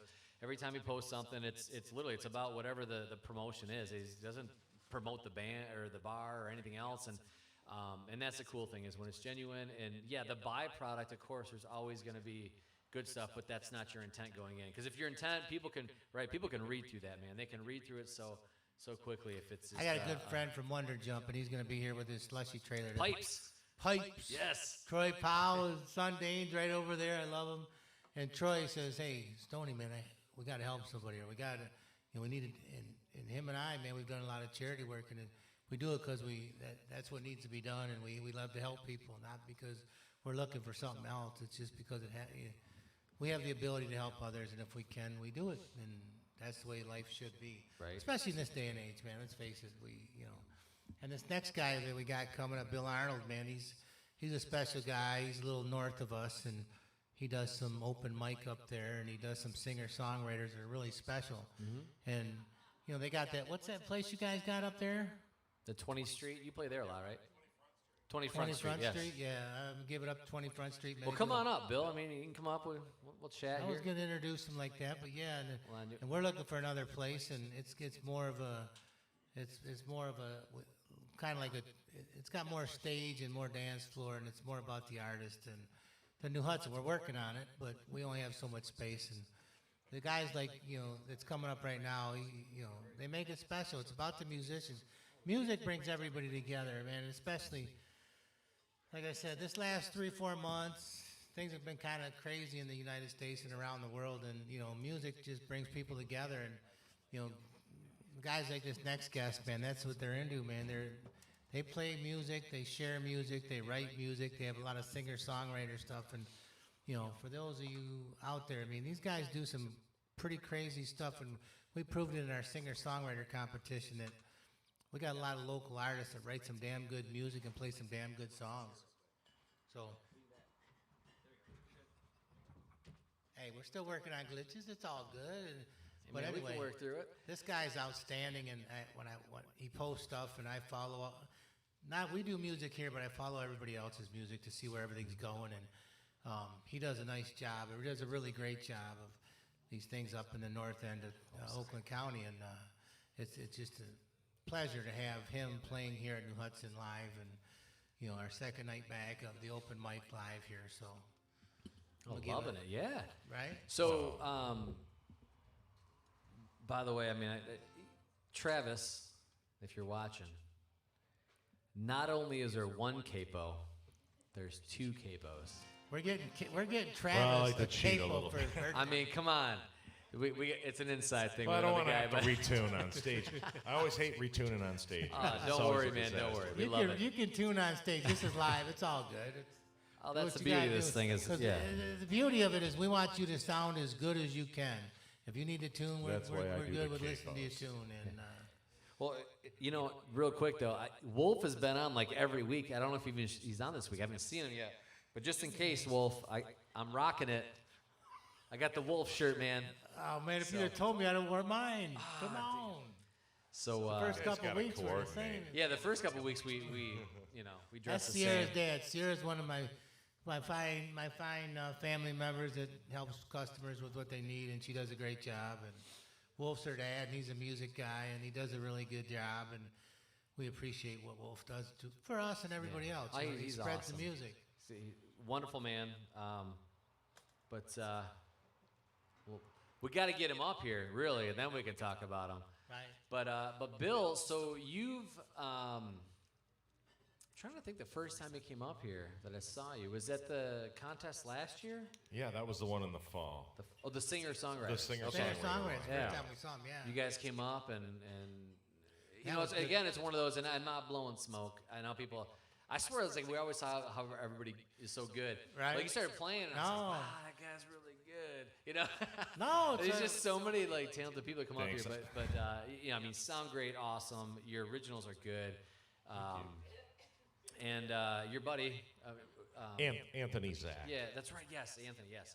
And you and him played. You guys are both in a band called One Ton Trolley. One Ton Trolley. Okay. Yeah. And when did you guys start that? One Ton Trolley goes back a couple of years, a few different changes, songwriter. It's always been an original band pretty much, but you know, we just had a few personal changes, and we finally got it to where we're at right now. So it's myself, my songs, Anthony Zach, Chris Brown on bass, and John Johnson on drums. So, Okay, and we've got nice. some tracks that are going to be released pretty soon too. So we're Nice. just waiting on them. Good. Waiting on some parts from Anthony, and once we get that, we'll have probably 3 singles coming out. Sweet. No, and Andrew hit it on the head, man. Like we talk about it every week. When we had 2 contests. We had just an open mic contest. You could do covers. You could do your own stuff, and then we did a singer-songwriter. And when I talked about it a few times with a few of these musicians we have up here, that you know, if you tell me I'm going to listen to 20 people play their own stuff, I'd be like, hell no. And I say to these guys just blew me away, man. Every week when they showed up, And when I talk about people that shut people up, Bill was one of them, man. When they come up here, play their own stuff, and I don't have to tell people to shut the hell up, that means they're damn good. And, you know, he come from the north end of Oakland County and brought it down here, and it was just awesome, man. You blew it away. Yeah, no pressure tonight. Thanks. No pressure. Right? Well, I've got a But I'm large being rib honest, cage. man. Yeah, that's right. All right, but a lot of air for them long. Yeah. You know. I heard that earlier, and I'm like, I gotta figure out how I'm gonna use that. I've got a large Right? rib cage. Right. That was amazing. No, we're down in the Keys, man. We're getting. Hey, she's not kidding you, man. We're all lined up. I was listening. We're all lined up. We're gonna go wave running, and the guy comes in there with a life jacket. She goes, "I need a bigger one. I got a large rib cage." I share your dilemma. Yes. Anyway, Good stuff. So, a little bit of a non-musical thing, but you're a fly fisherman, huh? Yeah, I am. Yeah. I I'm a kind big of trout fisherman. I mean, I don't like stalk you on Facebook. No, I just that's happen. all right. sure you do. I got to do my research before the show. You do. Andrew does his homework on the musicians. Trout when they're- porn is alluring. It really is. Trout porn is alluring. Yeah. Hey, we do need the sound effects, man. I know. John, download that thing. Right? Come on, I man. may have messed up one of the video feeds. Carrie's got Just you as a so heads up. messed up, you're not doing no sound drops. Yep. So, how long you been fishing? I've fished my whole life. I really got into, fly fishing like that for trout probably when I graduated from college. All right. So probably early 90s. And then just Tie your own flies. You been down in the Yeah. Keys fishing? I've done that. Love the Keys, man. Oh, I love the Keys. Can Isla you fly Mirada, I fish in love the Isla- Keys? Oh, yeah. The guy across the- Really? Oh, Isla, it's awesome to Isla look. Mirada is the place. Best place in But- the world, yeah, right? Yeah, mile marker 88. Yeah. You want to go? Right around there. Wanna go? Yeah, I do, man. I'm I not would go to kidding the you. Keys Mark too in a Sweet, my buddy at second. Hadley All right. Homes across the I street. would go to Key West. I'm gonna for finish second, the too. show, There's guys. great These guys are fishing heading down to there, Florida. too. No, man. So we go fishing probably 4 times a year, 5 times a year. My buddy's got a place down there. If you want to go, we'll go. Or if you want to go, Carrie and I, the one with the large rib cage, we go down to Fantasy Fest every October. Key West is the best time in the world. Yeah, I love the Keys. It's like you're not in America. Carrie anymore, walks but around they naked take down American there. currency and everybody speaks English. Right? Yeah, I've never Stuff's been. expensive, so you're in America. But I mean, it nice. doesn't. Yeah. I love the Keys. You can be yourself, right? Oh yeah. So Yeah. what do you fly fish for in the ocean? Oh No. man. I just figured everything. I mean everything. Really? In the Keys, it would be. See, the I'm big not a ones are the fisherman. I just figured. tarpon, bonefish, redfish. How big are they though? I mean, You like the backwater stuff, not well, going out, right? how do I you like the reel in a backwater. big fish on a fly reel? Very carefully. Yeah, I mean, you have a big Jeez. fly reel, and it's. I didn't know he fished, man. We could have. Oh, man, you guys are we're like in best trouble friends now. I gotta shut up. Yeah, you got to be my brother. That's all he does is fish. I'm with him, We man. were just up north and we were on a lake and he's like, "Do you know how hard it was for me to ride on this lake and not throw a pole in?" I'm like, I don't know. Apparently it was hard, but anyway, sorry, that was a little Man, we've got a sidetrack. But no, I saw you fly fish and I thought that was pretty cool. And I know my grandpa used to tie flies and everything, and I'd watch him and go, "I don't know what the hell you're doing," and I have no interest. But I play Uno. I do that instead. I can play Uno. can I just play can't Uno. play Uno for hours and hours and hours on end like I can tie flies or. You can See, go that's out like- in the. that's you can go- patience, man. Like fishing is patience. No, it's not. Almirada, you're catching stuff It's off. beer drinking with Yes, finesse. yes. Almirada, you go out, With you're out, stuff. you're catching fish all day long. 12 hours goes by like 2. Yeah, absolutely. right? The only two things that I can do for 10 or 12 hours and feel like it was 2 is playing music and fishing. Honest to God, man, fishing. And Mark Sweet from Hadley Homes across the street turned me on to it. He took me down there to Keys fishing, and I'm with you, man. Where do you go? He's got a place in Almirada. Yeah, Isla Mirada's the Right? place too. That's you Right you on like the the water. backcountry, or do you like to Yeah. go out on the big I water? like the backcountry, man. We do most of that. He's got a boat that we go out to the hump out there and fish for the bigger stuff. But when you go to the backcountry, man, you catch shit all day long. Maybe small, big sharks, snapper, group. You catch everything. And you right? come back and you eat right Yeah. there on the dock. We- Yeah, it's so Sushi, Oh. right? Yeah. I'll tell Or you if that you is- don't Eat it want- raw. That was the first place I ever had yellowtail snapper, and it's like the only place I've ever had it. And it's Right. like in the Keys, and it's like everywhere, and you're like, it's And great. the Keys have the pink shrimp down there. Now they got that. What's that? Hog hogfish now. Yeah, It's a big yeah. one down there. They didn't. Hogfish. Oh, Oh, yeah, it's another outstanding. snapper. It's yeah, great. Yeah. Jeez, man, you guys Good go on stuff. and on with this stuff. See, when you guys are Well, we don't fishing, get this size by eating beef Right? sticks or whatever they were talking about. you jerky, eating earlier. jerky and cheese. Well, listen, that'll get you big. Trust me. I gotta go and limit myself. Yeah, I give you guys credit because see, when I'm fishing, when I was a kid, and my grandpa was a huge fisherman, and he always be like, "Hey, come on the boat with me." And after about 30 minutes, I just kept thinking of everything else I could be doing right now. You know, fly fishing to me was literally smacking flies off my face because that's like all I thought fishing was. I was like, this is horrible. Right? We go out on That like happens, Lake too. Huron, you have the downriggers, and I'm like, what are we just supposed to stare at them? You know, like, what do I do No, now? I don't like that kind. No, When but you go backwater fishing, you're not putting any. You're casting, you're catching. It's good. Yeah. Yeah. so music though, when did you pick up guitar and singing? What got you into music? I mean, I remember playing guitar when I was a kid. I remember it was Mr. Green Jeans from Captain Kangaroo. He always played the guitar, right? Yeah. And I remember as a kid, I was like, I gotta have a guitar. You know, I think my parents bought me this, probably Sears Tiesco thing. It was the coolest thing about it Flipping the was that catalog. somewhere along the way, I put a Budman sticker on the back of it. Budman was, the Budweiser guy, right? yeah. That only us old people will remember. But yeah, Budman. I still have that guitar somewhere, and I don't think I could ever sell it now. It's Right? just mounted on a wall or something. Right. But Shadowbox. But Shadowbox. I remember the most disappointing part of my early youth was when I realized that you actually had to put your fingers on the neck. I'd watch Mr. Green Jeans just rocking it out on Captain Kangaroo, Didn't and realize it just it. looked so effortless, right? So I've got my Tiesco with the amp, and I start playing it, and I realize I'm not playing anything. I realized that he was putting his fingers Right. down. You're like, wait, this takes two hands? That's like a whole other part of Right? this thing. This All part right, sucks. yeah, that's the hard part, right? Hey, Andrew was going to So, teach me how to yeah. play the banjo until he realized he's got to pluck with the right, not the left. He's like, you can You have ever it. played 40 years later, I'm trying to figure it out. You ever played the banjo? I have played the banjo after one uncomfortable circumstance in northern Right. Michigan. I It's grabbed not the banjo. easy. Well, I played dobro, so I'm used to like the finger picks and the thumb pick. Well- Then the rolling, I'm used to doing that on the dobro. You need some work, Andrew. And it's open G, and the banjo's open G, same Yeah. tuning. Well, that's cool. I mean, so But yeah, I couldn't sit down here and just rock out the banjo or anything. well, he I gave could me the figure banjo, it out. right? And I'm thinking, all right, well, No, you said, give me the banjo.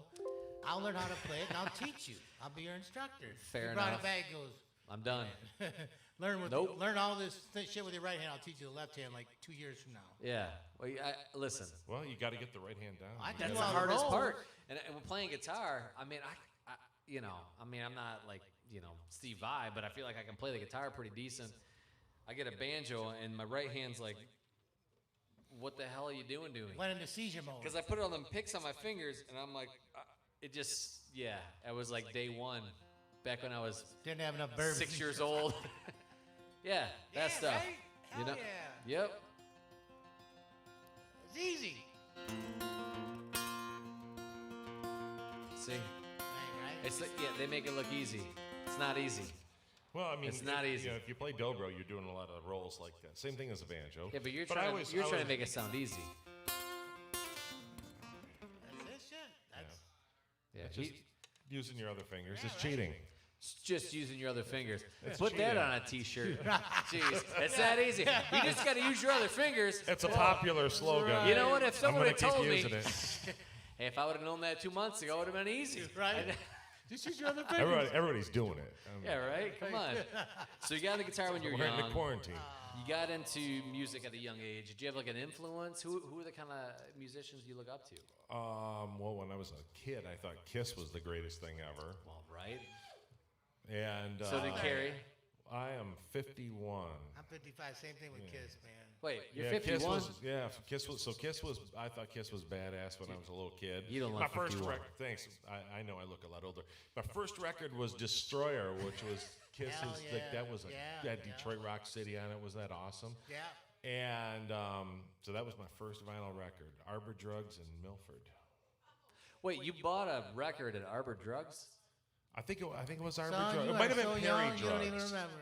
Perry Oh, Drugs. Perry Perry and- Drugs. Right by where the little Milford Cinema was.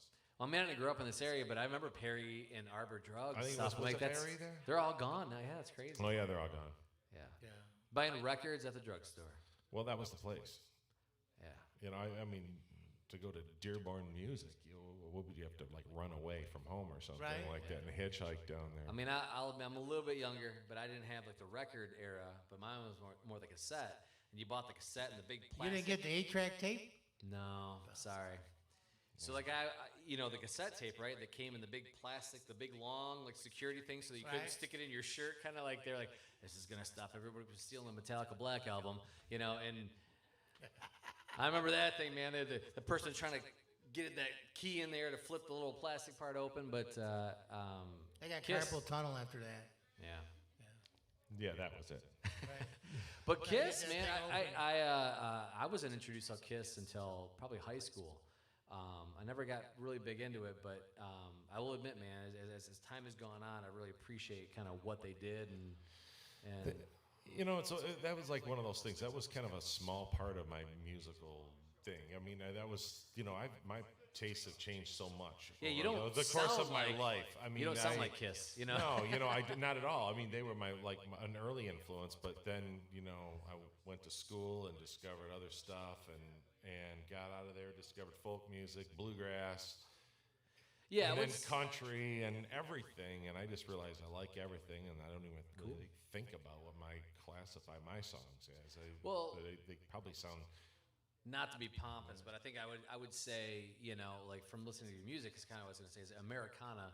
It's kind of how I feel your sound has kind of been. It's like that mix of just from an outside, you know, Right on. standpoint. But I No, mean, that's cool. where I've seen this. I always kind of felt like there's a little bit of bluegrass, little blues, little, you know, folk, kind of a good mixture, but that really just a, you know, good old Americana music, you know, stuff that you don't get anywhere else. So. Well, thanks. I mean, I kind of think that the same thing. I always thought about that, like about rock.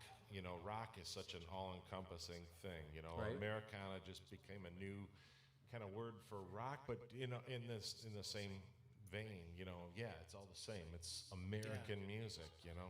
Yeah. Right. And I was, So I was I just you know, pointing- and how you play it, it changes. So. yeah, and I was actually just pointing at he's got a couple. You can't see it on the camera, but there's American trio. there's the American Tree of Rock and the British Tree of Rock, and you know, and the beauty is it's there's a Ours lot is of names bigger. on it. Yeah, ours is a lot bigger. Ours is a lot I'm bigger. just saying, UK. If anybody's watching the UK, ours is bigger. Ours is bigger. But and that's a cool thing is it's not like that's the beauty of sound is come with your own. You know, I mean, and I guess to kind of put it this way, I mean, think about like Robert Plant, right? I mean, one of the biggest what you would consider heavy metal rock bands, right? Back in the day, and what does he play now? You know, he's playing a lot of bluegrass with Alison Krauss, and it's learning new styles and experimenting with new stuff, and that's the cool thing, and that's really what's kind of nice when you guys came out here was, you know, it's nice to get different genres. You know what I mean? You get like, you know, from like, you know, Big Nick and Taylor to, you know, with Jack and you guys playing and the Austin Lowlayers. Scott and They the were Lowlayers. I mean, everybody, fantastic. everybody's got a sound, and that's the cool thing is if it was all the same, it'd be boring, Well, right? I really enjoyed that whole thing. I mean, that was indelible on me. The whole songwriter contest. I was blown away by even from the first day. The level Yeah. of talent was unprecedented. I was like, what did I come in and get involved with here? I thought this was going to be, you know, kind of like incognito, have some fun. Everybody's going to play Right? original songs. He's and like, I this is walked gonna in be here and I'm easy. like, I got I'm this. just like heavy hitters from all over the Detroit area, and Right? I mean, unbelievable. You know, Anthony Radke, Dan Menard. I mean, a lot of great. Will Oh my Scott. goodness. The people just came out and just threw it It's down. awesome. And you Yeah. know what's great about being a host? I don't have to compete. Because you know what I mean? Like when you guys are playing, it's like even you guys, One Ton Charlie, you guys are awesome, by the way. And I've seen some of your stuff, even your live feeds or your videos you've recorded, even from like, you know, Third Monk and stuff. And you guys you're good, and there's so many good people, and that's the beauty of being able to sit back and listen, you know. And I think, and we have people that come here on those nights. They're not even musicians. They just come to just listen to the music because it's that good. It's not a hodgepodge, you know, contest by any means, and it's not like it's it's not cutthroat. That's what I love. No, it was just fun. Yeah, Nobody I was, made good like I said, friends. when people are writing their own songs and my patio is full with people listening, that means you're good, because otherwise they would leave. They would go inside, play the jukebox, or, but no, you guys held them in their seat and it's kept the them. hardest That's thing to huge. do, right? Yeah.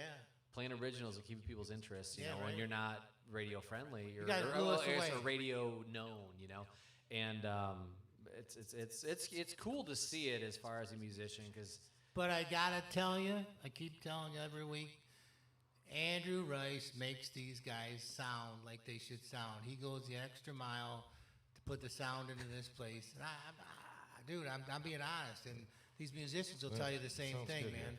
When people sit people sit in the seats out there, the music sounds damn good.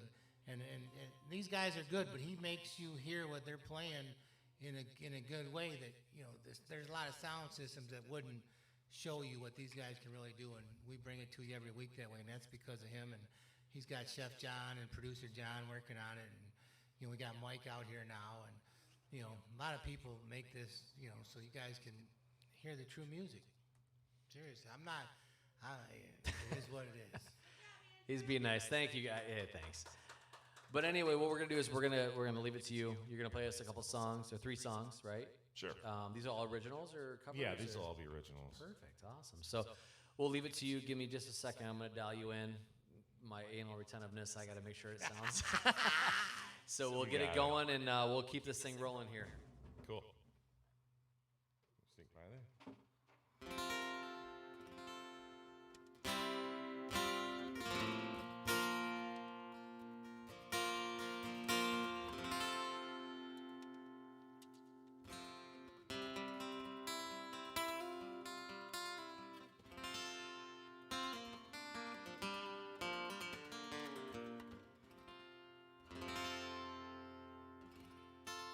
You good?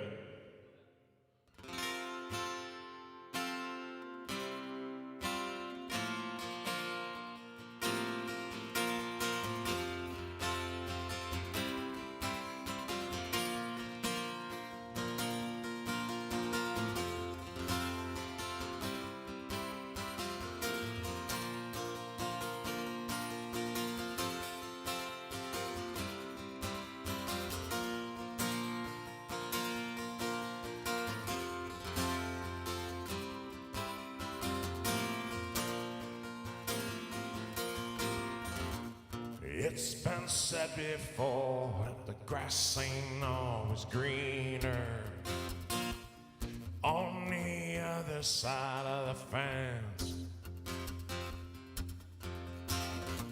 But you can navigate or course correct a dreamer when they're trying to scratch an edge. As an impasse here, we can't conquer the anger, like we've been programmed to be pissed. We let emotions drag us down just like an anchor, evermore towards the abyss. Yeah, I think it's time to rectify the things we've done. There's no shortcuts here, no way that we can cut and run. So that's why it's time to throw our rocks against this house of mirrors and put our swords away. There's nothing left to prove, and let's let the anger go. Things will be much clearer. We don't need no house of mirrors. Here we are, long past the point where we can answer how we've come to such a mess. We take the precious things and we wreck them with with a hammer, and none escape the animus. Oh, it's the confidence it takes to make the transfer from Dr. Jekyll to Mr. Hyde. And what's the origin of all this unchecked rancor? And who will pay the tab this time? I think it's time to look inside what we've become. They can fix it all if we remember we are one. So you know that's why it's time to throw our rocks against this house of mirrors and put our swords away. There's nothing left to prove, and let's let the anger go. Things will be much clearer.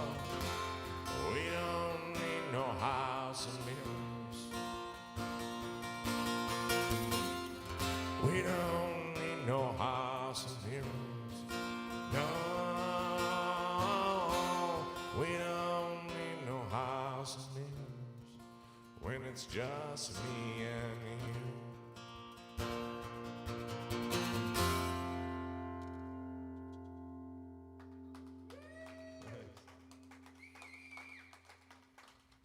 Thanks.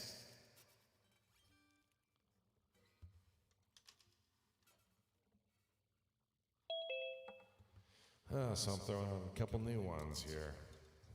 So that one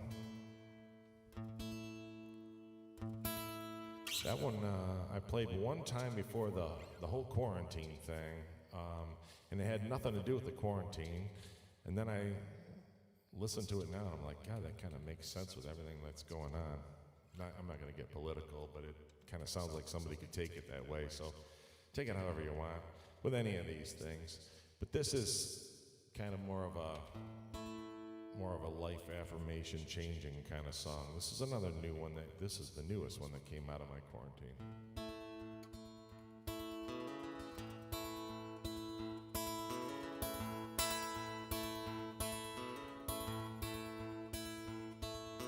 I've made many promises I could not keep.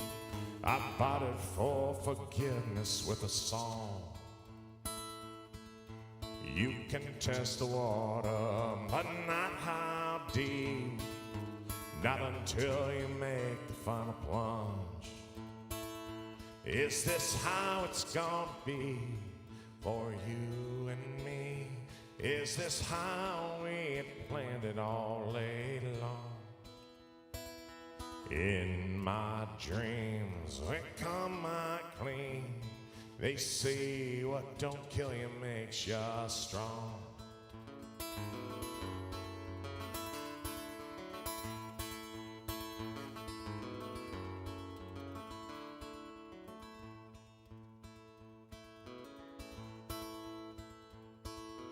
When I take the time to look back on my days, the sepia of memory can haunt.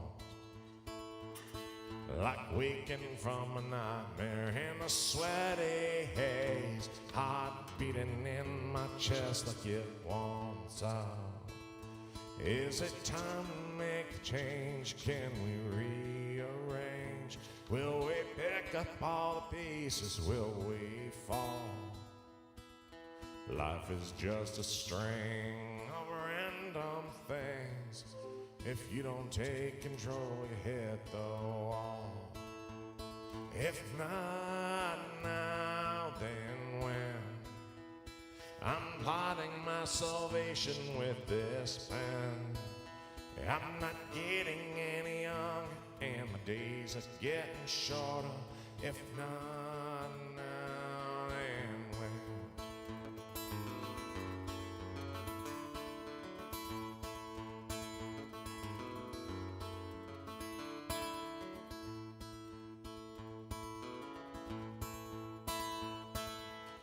Hindsight's 2020 on decisions made. Hope to know no shame when I am gone. May it be written on my tombstone, he was not afraid to chart a new direction when it called. He lived out his days in a happy place. He faced down on his demons till they'd gone.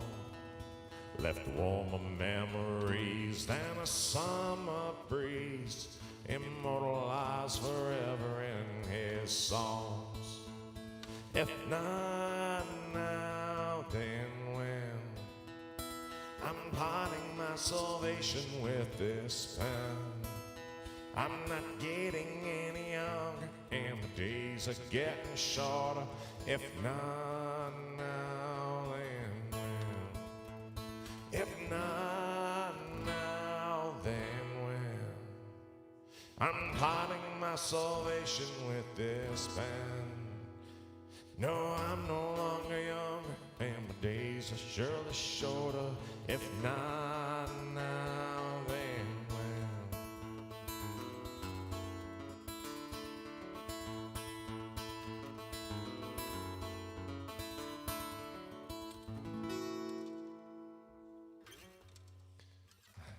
Thanks.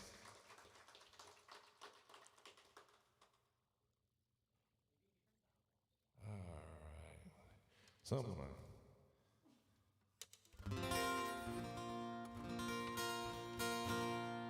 That was kind of a sappy one, so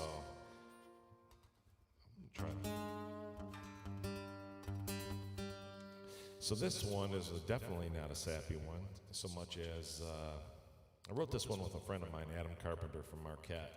We write songs together, and we sat down and we were like, well, what's like an oil and water song kind of thing that we can do? And it came out like, from a relationship standpoint, what trailers and tornadoes are like, drawn together, but they're bad news. So that's where this one came from. This one is called Trailers and Tornadoes.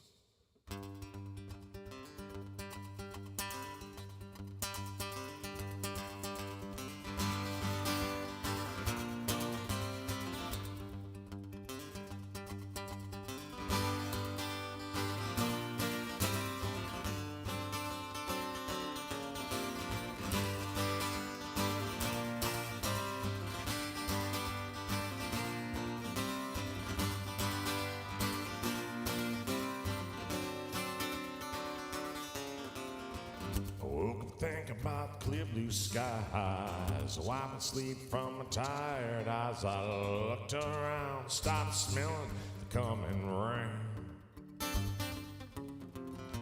I checked the forecast for the coming day. Sunny skies and not a chance of rain. Well, it don't take the meteorologist to read her eyes. We're drawn together like trailers and tornadoes. Around and round and around and around we go. It's gonna be cloudy with a chance of pain. When the wind picks up, get out of her way. She's enough to make the weatherman start to pray. It's a trails and tornadoes kind of day.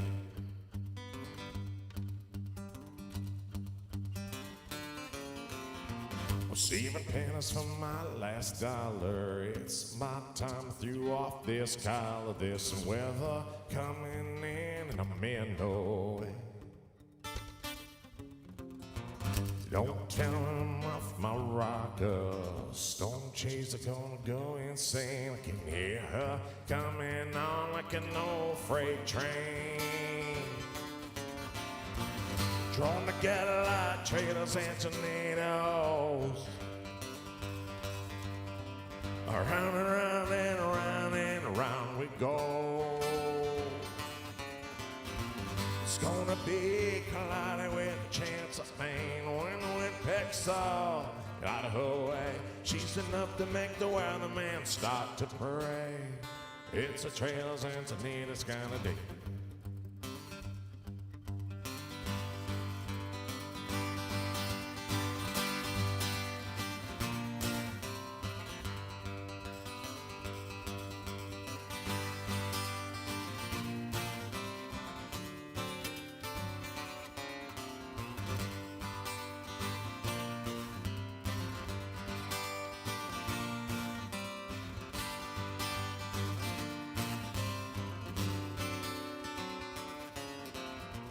No time to take cover, it's a bit too late.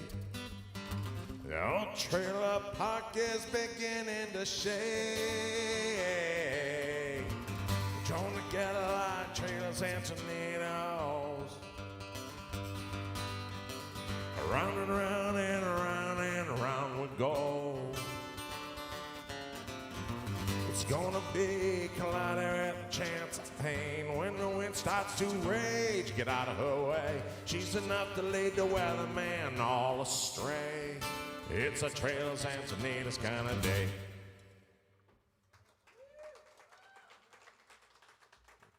Thanks.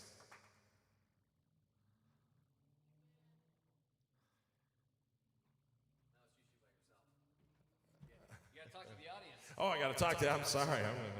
Thought it was offline there. Thanks for listening. That Thanks was for awesome, having me. man. Still As Andrew, much usual. appreciated. Very good. Well, thank you very much, sir. It was a So, pleasure.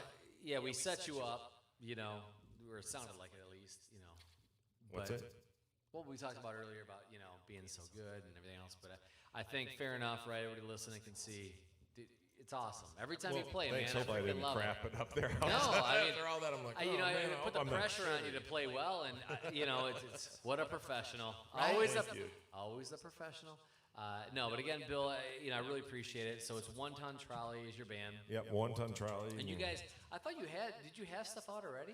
Yeah, we have a couple singles out, Okay. and then we got a little stalled and everything. But yeah, we've got 3 more getting ready to come out. Okay. From back in late 2018, we went in and we started recording at the Temper Mill in Ferndale with Okay. Jake Shives, and yeah, we're really liking what we're coming up with out of there. We had 3 more tracks that we just hadn't finished, Okay. and so yeah, we're going to be releasing those really soon. Are you The gonna guitar- combine it all into like an album or an EP or what do you? Well, we've got some more record. I mean, over this quarantine, I scratch tracked like 16 of my songs, so we'll see which ones we want to do, and the recording process it's just really weird right now. You really can't have Yeah, fair people enough. together and stuff. So much of what I'm doing on my own for right now. Okay. Until we can do more. Nice. And you have, like I said, the first couple songs are already out, and they're on is it Spotify or? They're everywhere. Spotify, Apple Okay. Music, Google Play, I guess. I mean, wherever you can find it, yeah. So anybody listening, please take a look at One Ton Trolley. Because I remember you gave me a couple download cards. All right. See? Yes, yeah. I got a memory. I can remember stuff. And I downloaded them. I got them. They're on my playlist. And I've said this before. Anybody that plays here, I'm not kidding. I mean, I love music. I'm not a radio guy. I don't really listen to radio. Like new stuff, I'm like, I have no idea Yeah, what it I is. don't know any of I love listening to people like Jacob. I'm still waiting for your CD. Jacob Riley, I can see you on there drinking your tea. But I got to buy your CD from you, brother. And but anybody that comes out with something, man, I love listening to it. It's in my car. I mean, literally right now, I've got like Tom Picard CD in my car. I've got I've got Anthony Reca. I got 2 Anthony Reca CDs in my He's car. a fantastic songwriter. I'm trying to think of a couple others, but I love like that. It's just something different to listen to, man. I'm not a radio guy. But anyway, you've got a couple songs up. Please, anybody that's listening or watching, please take a look at One Ton Trolley. Bill Arnold, again, love having you on. Appreciate you being Thank you. on. Thank Anything you else much. you guys have besides like a Facebook page or? Well, we've got a Facebook page. We've got our website's got everything on it, onetontrolley.com. It's got links to our YouTube, but we're also got a YouTube page, so Okay. YouTube channel. So we've got some of our live performances on there. We recently submitted to the NPR's Tiny Desk Concert Contest. So that was like the last thing that we did before the quarantine was put into effect. So we had recorded that in my basement, in front of my bar in my basement, which is a task in and of itself. But we'd recorded the audio and the video, and then the plan was that we'd get together continually, keep rehearsing and everything, and get ready for doing some recording. And then it turned out everything shut down. And so that was the last time I've been together with those guys, was in the middle of March. So we recorded, and that wasn't even then. It was before then. We recorded the beginning of March, and then I mixed the audio, and Chris Brown did the video, and we put it on YouTube. It's on there. It's a song I wrote called Ghost Garden. Okay. Which will be on an upcoming release at some point in time. But that one was, just kind of us recording it live in my basement, multi-tracked, but for that Tiny Desk Concert Contest, which is a very cool thing. If you ever watch that, go to YouTube and check out Tiny Desk Concert Series. There's great stuff on there. All right, so you guys heard it, right? From your lips to their ears, right? So please check it out. YouTube, go to onetontrolley.com. Please subscribe to their YouTube, like their Facebook page. If you know me, I'm an advocate for that. That goes a long way. It does. When they're booking shows, a lot of bars look at where they're at as far as likes and followers, and that means it means a lot. And the cool thing too is, more importantly, not just if they're playing at a bar, but if they get booked, we want you to go out and see them. Local music only happens when these bands can get a job, and the only reason a bar is going to book a band is if that brings in patrons to come, be in their establishment. So you got to fill seats, and I know that we're streaming online. It's kind of hypocritical in a way of what we're doing, but this is just to keep the music flowing, even though through this quarantine. But as we're transitioning into live music, like we had Bill tonight, and I really appreciate you being out here tonight. This is awesome. It's kind of, it feels kind of like home, back to normal with a little bit of live music. These musicians, and again, most musicians that I know, they have day jobs, because let's face it, you have to have a day job. Like, this doesn't pay the bills. But to keep the art going, please support the local bars that are really supporting musicians. And there's a lot of them that do that, including New Hudson Inn especially. But there's a lot of bars out there that are doing it, and please support them. Go out and see them. When you see One Ton Trolley, please like them, follow them where they're going. If they're playing a show, go see them. Yep. Appreciate I'm telling it. you, man, you'll enjoy it. It'll be a good night. Thanks, guys. All right. Appreciate Bill, you having me on. Appreciate Thank you you being very on. much. Love. Thank you very much. Thank you so much. Thanks, buddy. All right. Take care. Am I cool to unplug? We got him muted. We are. Look at the sound guy is on it. Microphone too. I apologize. We had a little video issue, but good. we're back. All right, we got stereo sound now. You had stereo sound, but prior to that, we might have been like left ear only. Brother, right ear. But we're good. All right, so Thank Bill you. Arnold, everybody give a round of applause for Bill Arnold. Thank you so much. Up next, John, you got him ready? It's Jacob No. Riley. We good? No, he's on there. He's right there. Yeah, he's on there. He's got his He's got his headset with his microphone. And Yeah, he's freaking All right, rocking so- it, brother. Let me be clear. Somebody left and came back because I had his feed ready. And Oh, I did. That's what happens when somebody leaves and comes back. All right, Or so we'll- anybody in the chat. Well, we'll get your audio, but John's gonna work on your video in just a second. But Jacob Riley, man, how you doing? Good, good. How are you doing? we're doing outstanding. It's good to see you. Haven't seen you in a while. Yeah, good to see you guys too. Yeah, the plague has kind of forced us plague. all into just kind of being at home. It forced us to drink more, especially the bourbon, Oh right? yeah. Andrew says we can do this in Yep. my basement. We can drink a lot. And I own a bar, but I don't drink that much normally. And Andrew's like, "Oh, you'll get used to it." This I feel like I'm a bourbon." bad influence on him or Right? something. Come home every Monday night, staggered and stuff. But I gotta admit, I mean, being in my basement, That's pretty cool. I didn't have to go anywhere. So I could just walk up to my Right. room and I still had to drive home. I gotta be responsible now. But But- Jacob Riley, And Jacob Riley, like, flew So- all the way back to the open mic contest. yeah. So Jacob, Even before that, yeah. Even before yeah, that, yeah. prior to that, you came out and played. And I'm trying to think of recall the conversation, but I remember you saying something about you had heard. I don't know where you heard it from, but yeah, you're from Ann Arbor, and I was like, all right, you're the first person kind of from that area that had come Yeah. out to the open mic, and and you were the first person that I started to realize how far this stretch geographically, because I mean we got people coming from Oxford, Yeah, Lake Waterford, Orion. Yeah. Down to Ypsilanti and Ann Arbor. I mean, and it's cool because, this is just a venue for people to, express their music, and it's not. This isn't like some one only open mic, right? Like, No, right. It's a typical open mic, but it's about a place, a community, and that's the cool thing about open mics is this really cool community. And Jacob's been a great part of it. You've been a great asset to what we've been doing here, and you're always willing to play and play more. You also volunteered for the open mic contest, and as far as a judge, and we discussed that. And He's so one of them now. So he's a judge, yeah. So I mean, One of them, yeah. Yeah, one Right? of them. But just saying though, is a part of what Stoney's doing here, and as far as the music scene goes, I would say you're a part of that. Yeah, for with, sure. with what you've done. So I just wanted to introduce you and You're one of the ones we talk about, man. You get up here, you perform, everybody shuts up, and you got no. It makes it tells you whether if you're not any good, people just keep talking and go about their business. When you're good enough to make people quiet, you're good and you do your job, and that's what you're good at. And, it means a lot.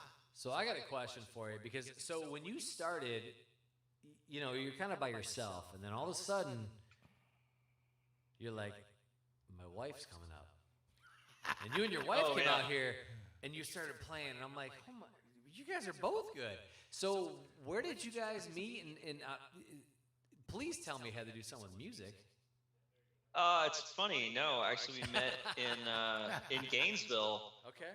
I mean, it did have to do with music, actually, now that I think about it, yeah. All right, fair enough. The very first time I met her, and then we started dating a long time after that, was we were in Gainesville, and I was playing this open mic that was really, not my first, time performing or anything. I had loved doing karaoke, and I always loved performing, and I was very involved in the music scene whenever I could be and wherever I was. But this open mic was it was from 7 to 1. And, we would get people from all over the state of Florida. This was in Florida. And we would get all sorts of people, all sorts of bands, and we would just play and drink for 7 hours, or however long that would be, about 6 hours. And one night she came out to see one of her friends who became one of my friends eventually, and we sat down and talked, and then some other stuff happened for, I don't know, about a year, and we started dating, and then we moved up here. We're in Michigan now, and then interesting enough, though, my job is going to eventually, once the plague ends, and once it's safe, take me back down to Florida in Gainesville. And so there's this kind of interesting return, sort of an interesting circulation among my Michigan and Florida life. And so yeah, we actually met at this open mic. And the thing is that I didn't, I thought she was dating that guy. And so, and also I was kind of giving up at that point and just was very drunk and wasn't really doing much with my life except Usually you get playing crazier music when you get drunk. Shit.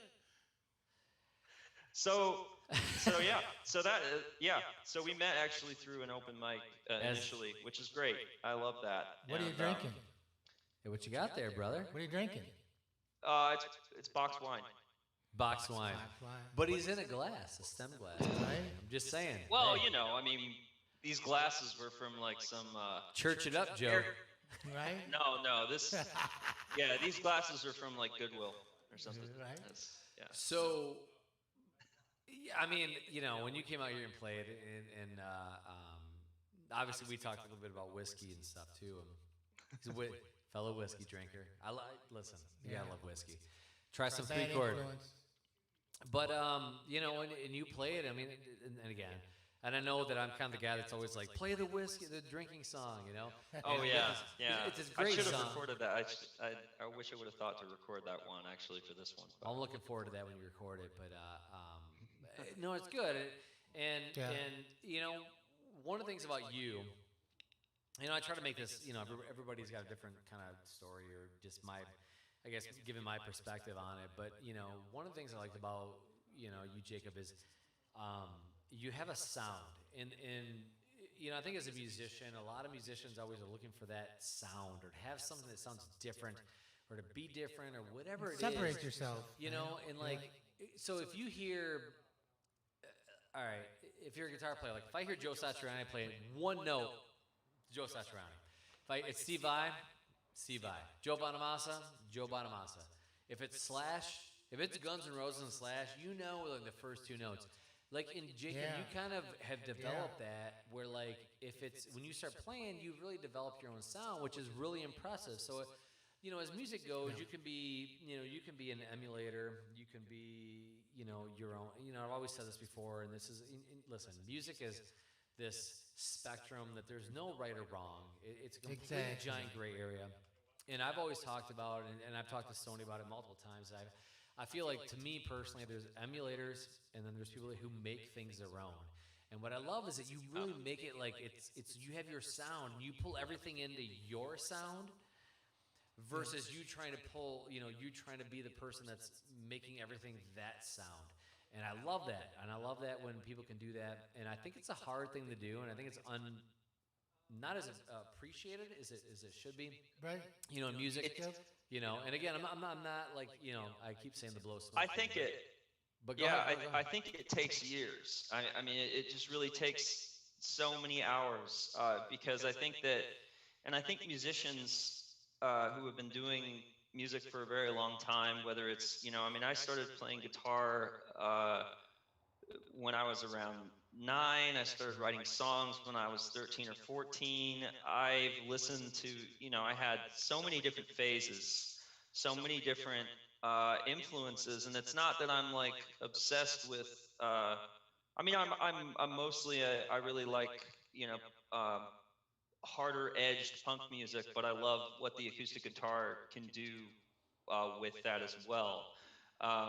Elliott Smith was a huge influence when I was in high school. I was listening to him actually right after he died. And, that sort of something can have a harder edge, but I think to get that sound, it just takes so many years, really kind of constantly sort of attenuating and erasing all of the kind of imitation, and the thing is I started out performing, doing karaoke. I loved karaoke. I mean, I think I probably did, the first time I did karaoke, I was probably 8 or 9 years old at a bar, what's it called? Bavarian Inn in Frankenmuth. There was I know a little bit. After Andrew grew up, right? Yeah. So I did karaoke there, like when I was 8 or 9. We went down when we were staying there in Frankenmuth, and I've never looked back, one way or another, whether it's karaoke, whether it's playing. My kids have done the karaoke at the Bavarian. I think you sang "Tie Your Mother Down" at karaoke, didn't you? You just can't play it. When I was like 2 years old. Yeah. All right, next week I'll do "Tie Your Mother Down." Goodness gracious. But again, your music and it's nice. I'm glad to have you on. And thank you. You've really been gracious. You've been part of the whole New Hudson Inn open mic. To be a host and to be part of the contest piece of it, and we've got some really, really, really good. I'm sorry, host. I said judge, but to be a judge for the open mic contest, and we've had some really good judges with Norel and Tony. Shaky, Tony, and you and Steve, and we've got it's really cool to meet, and it's that dynamic of people who really look at things objectively, and that's really cool. And I'm glad I'm not a judge because every week it's just like hard. hell No, no. it I just totally sit back is. and enjoy it. But I I will admit that that comes from, you know, my scholarly training as well. I think learning how to think about, you know, criteria that you set up, and then really thinking about those criteria and trying not to let, you know, I talk a lot to to people all the time. If we're talking about art, you know, people are like, well, art's all subjective and all that. I'm like, okay, well, so I like making this distinction between somebody can be really good, but I cannot like it, but I can still say that's really good by these criteria, and this is why it's really good. And then I can like stuff that I can also admit that it's like, it's not great, but it's, you know, it's, I like it, you know, because it appeals to me. So Right. I think especially as a judge, you know, I think it's really important to be able to make that distinction and try and be fair. Uh, yeah. Anyway, that's all No, I have to say about that. Oh, yeah, completely right. agree. I mean, Yeah. you know, it's a hard thing to do, and I know we've designed a card, a scoring card, and everything to try to make things a little bit easier, but right, but it's still tough. Yeah. But I think the beauty of being a judge because it's not like you're judging just like, you know, hacks. The crazy thing is how the amount, Not at all. and I will say it's how I'm blue in the face, right? But the amount of talent that comes up to this place and plays, and you know, and it's not to shy anybody away, because there's people who are like, oh, I'm not that good, and they play and like, no, you're good. Yeah, right. Like, you don't understand, and that's the beauty of it. And just to have judges like you. We haven't had anybody we had a gong. No, we don't. We don't gong, but I'm We just don't saying. No, we don't gong. We don't. We No don't. gong show. I'm just, you know what I'm getting at. It's like, You know, and again, you know, and not to go deeper into it, but you know, you and I have talked before a little bit, kind of sidebarred about, you know, your passion for HR and creating, you know, training manuals and designing that stuff, and that's really your passion. Yeah. And but that really kind of it lends itself towards that viewpoint of judging and being a good judge for the contest. Yeah. And maybe not even thinking in terms of judging too, to bring it back to the community aspect too. It's like it's mutually reinforcing, right? It's like you guys put investment, both you, Stoney, and I know John, you know, and all the equipment, this thing. It just, you know, when it mutually reinforces, you know, what we're trying to do, which is create, you know, a space for people who you want to come out and play and support each other and learn from each other and jam with each other and have that space and that location. And certainly that is something that I am missing incredibly, you know, just for the past 3 months, not being able to go out there and feel it. Just, you know, it's like I come there and I have, you know, as soon as I get there, I order a well whiskey and a Labatt Blue or whatever, and it's just like I take that, and then all of a sudden it's like I feel home. And these are the places that I think next Monday you can come home. That's right. Well, yeah, we'll Come talk to my wife on. about that one. But yeah, I think it all has to do with that. Also, that kind of it's almost ironic that it's like a non-elitist attitude, but an investment in the community is what brings the cream of the crop to, you know, to keep coming and doing it, because it's not, you know, because then people who, and I, again, like you said, you don't want to discourage people, but people who are like, oh, I can just go here and I can play my 3 same songs every single time. It's like, to create that community, I think also pushes people to do more things. And I miss that. I miss feeling like I want to push myself to do different things, to so I can bring something new to the table, whether it's at a contest or not. Right.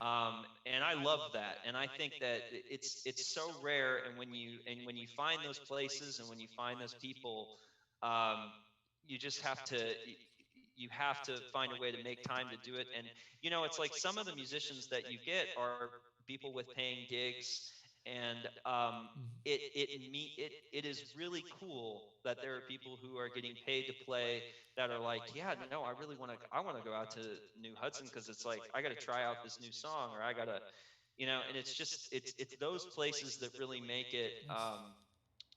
Outside of the whole media sphere of, and of course you guys have brought this in, but outside of the whole media sphere of trying to distribute your music nationally and touring and all of that, if you find those places that you can just go to and new musicians are popping up and you stay after and drink more and jam, and we find that we're doing harmonies with each other and all of that, like that kind of thing that New Hudson Inn fosters, including this sort of substitute, is just it's something that I've said many times to my wife or to anybody who I meet. It's like, if you want to, they're putting so much into this investment, the sound system, and it attracts us because we're like, you guys can make us sound really good. As opposed to just somebody setting up a microphone and a little, it matters. It really does. It does. It's a little thing. No, it is, and I would say is, I talked about earlier, with New Hudson Inn and what Stoney does here, and the team, and I know it's Stoney plus there's plenty of other people that do the same thing, and it's the focus on community, and that really assimilates itself to what the open mic is, and that's kind of. When I first started, and we're going to get to your songs here in a second. That's all right. No, it's good. But, for me, when I first started here, I hosted on the open mic at another bar. And, as a host, you're always apprehensive, right, when you walk into something that's new. And you don't know the bar, you don't know the people, and again, like when I first started, I was like, oh, man, this is going to be, and I remember like talking to Chris and Stoney's like, I was like, well, let's do like once a month, and let's see how it goes. Like, can we do at least twice a month? And I'm like, man, this guy's really, really proactive, So we started doing that, and he's like, hey, what about doing like every week? And I'm like, wow, this guy, he's got, But the beauty is it's the passion and the drive and everything he does for everything else in the business. It really assimilates itself to what the open mic is, and that's really about the people. It's not about like there's, I feel I was more concerned about financial numbers than he ever was, and it was when he was I'm concerned, but it all works itself out if you do it right. I mean, you put your blood, sweat, and tears into it for the right reasons. But when you said to me was kind of really, it really struck with me was when you said, I think you said you're more concerned about my financials than I am, and I realized, you know what. I told him, you tell me when I need to make this work, and I'll get you the equipment. And that's not my job, because I think as musicians, right, we're so used to owners of bars who are so reluctant to put anything into the music, right? It's like the so music much, is like, they feel so like, much. oh, Like I how guess many I have to people do are it. you bringing? How many do Right? you have how many tickets can you sell? And it's like this is a catch-22, my friend. Because we only have so much power and so much reach. But when you do something that's right, it's not passion. It's just if you do something that's right that people like, and that's what I tell Andrew. People like music, right? People like to dance. People like to celebrate, whether it's with beer and music and spirits tied together. Not everybody drinks; they do their own things, whatever. But if you do it right, people will come. And when you put the effort into it, like he has, and helped me out doing all this, and Chef John and the rest of these guys out here, I mean, it makes a difference, including you guys, if it brings in the right people, and money works itself out that way. I mean, it does. Like I said, if I can pay somebody to play 7 days a week, I will. Just like with the new venue, if we get it, it'll be the same way. It's going to tie all together, give more places for people to play like you guys, and that's what makes it work. Because you guys are, people love music, and you can sit down and have a drink, have a burger, and listen to some good music that doesn't blow you away sound-wise. You can talk to your wife or your friend, and that's what you guys are good at. And Andrew's gone the extra mile to make sure people can sit out here, have a conversation, and still listen to you guys, and that's what makes it work. And they know that it matters to us. To quote Field of Dreams, right? If you build it, they will come. Right. That's the big thing too about bars and open mics too. You know, it's like you try and do coffee shops, and it is. I mean, I've tried to do coffee shops, and it's just, especially with perhaps the edginess of what I like to do, and you know, the rock and roll. You know, it's like it just doesn't. Um, you know, it's either abrasive or you just, you know, it's like you got a bunch of people staring at you with laptops open, going like, you know, and then if you start yelling at them, they're, you know, they're like, are you angry? It's like, no, I'm just expressive. Right. That's funny. So man, Anyway. we're gonna need your music. So the first song we have is "The Girl Behind the Bar," and we're gonna go into that, and then I should just preface it real quick. It's just I'm playing bass on this song, and I didn't write it, but my good friend Lance Howell, who was in the band Big Shoals with me, who I met also at that open mic. So again, open mics have opened up opportunities for me that I've never had before, and I've tried to invest myself and whatever I can, you know, in those open mics that I know are gonna take off and sort of also self-perpetuate. So so this is a song from my band, and we actually got flown down to do this show because Danny wanted us to do it. Nice. So very nice. it's a little bit, it should be a little louder sounding, but it'll give you a sense of also kind of when I'm not having to sing and sit behind a microphone, how I perform. All right, so based on time, I'm just gonna give you. So we're gonna play all three of your songs in a row. So the next No song we worries. have is Union Sun, and tell us about that one. That's another Big Shoals song. I sent some songs that I wasn't quite clear on what. So two Big Shoals songs. Again, I didn't write this one. It's a song about a kid who one of his sons goes off to fight for the Union side, and I should be clear that this song isn't meant to sort of glorify a kind of you know, a certain sense of the South or anything, but sort of the complexity of how families have been divided along those lines. So that's that song, and then finally the last song is actually from my band, who have been kind of unfortunately not. We kind of lost our drummer and stuff, but it's off the album, and it's a lyric video, so you can actually see some of the lyrics. It's called For All and None.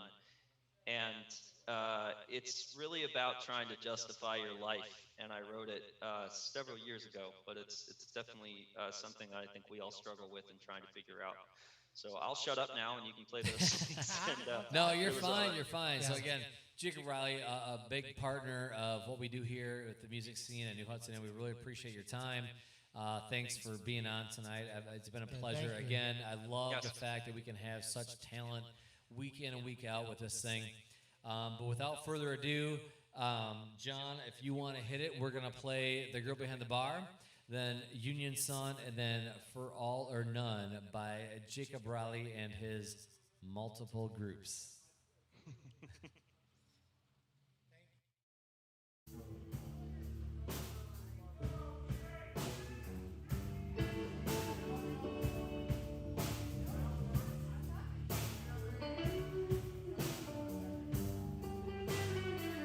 Oh.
Thank you very much. We got one more for you.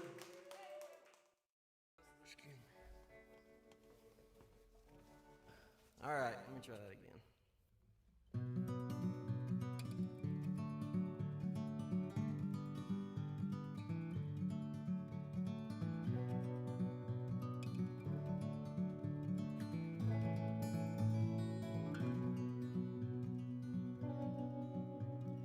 In 1861, Johnny got his gun and took on the Union Blue. I was just a kid doing what my daddy did. We enlisted out of Baton Rouge. My older brother Lee said a man shouldn't live free. God don't give a damn about his skin. And against my daddy's will, he headed north still to fight at the side of Yankee men. Oh,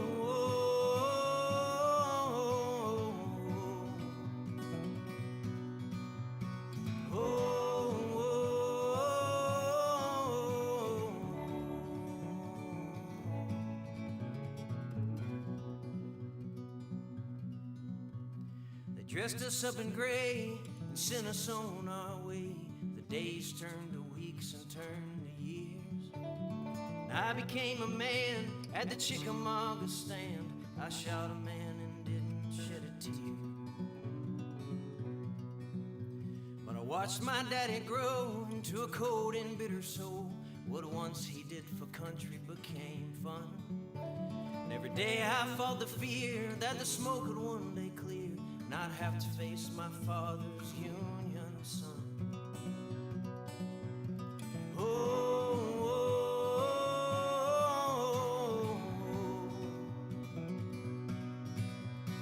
oh, oh.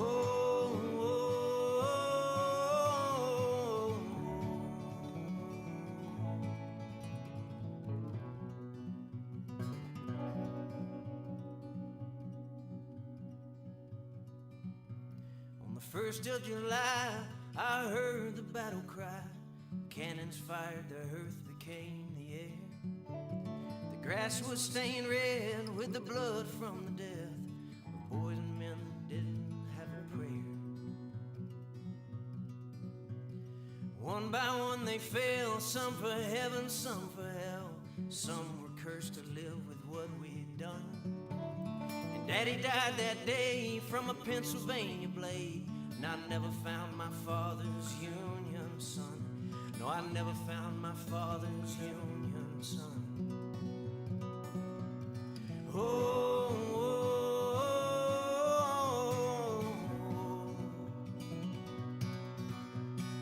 oh,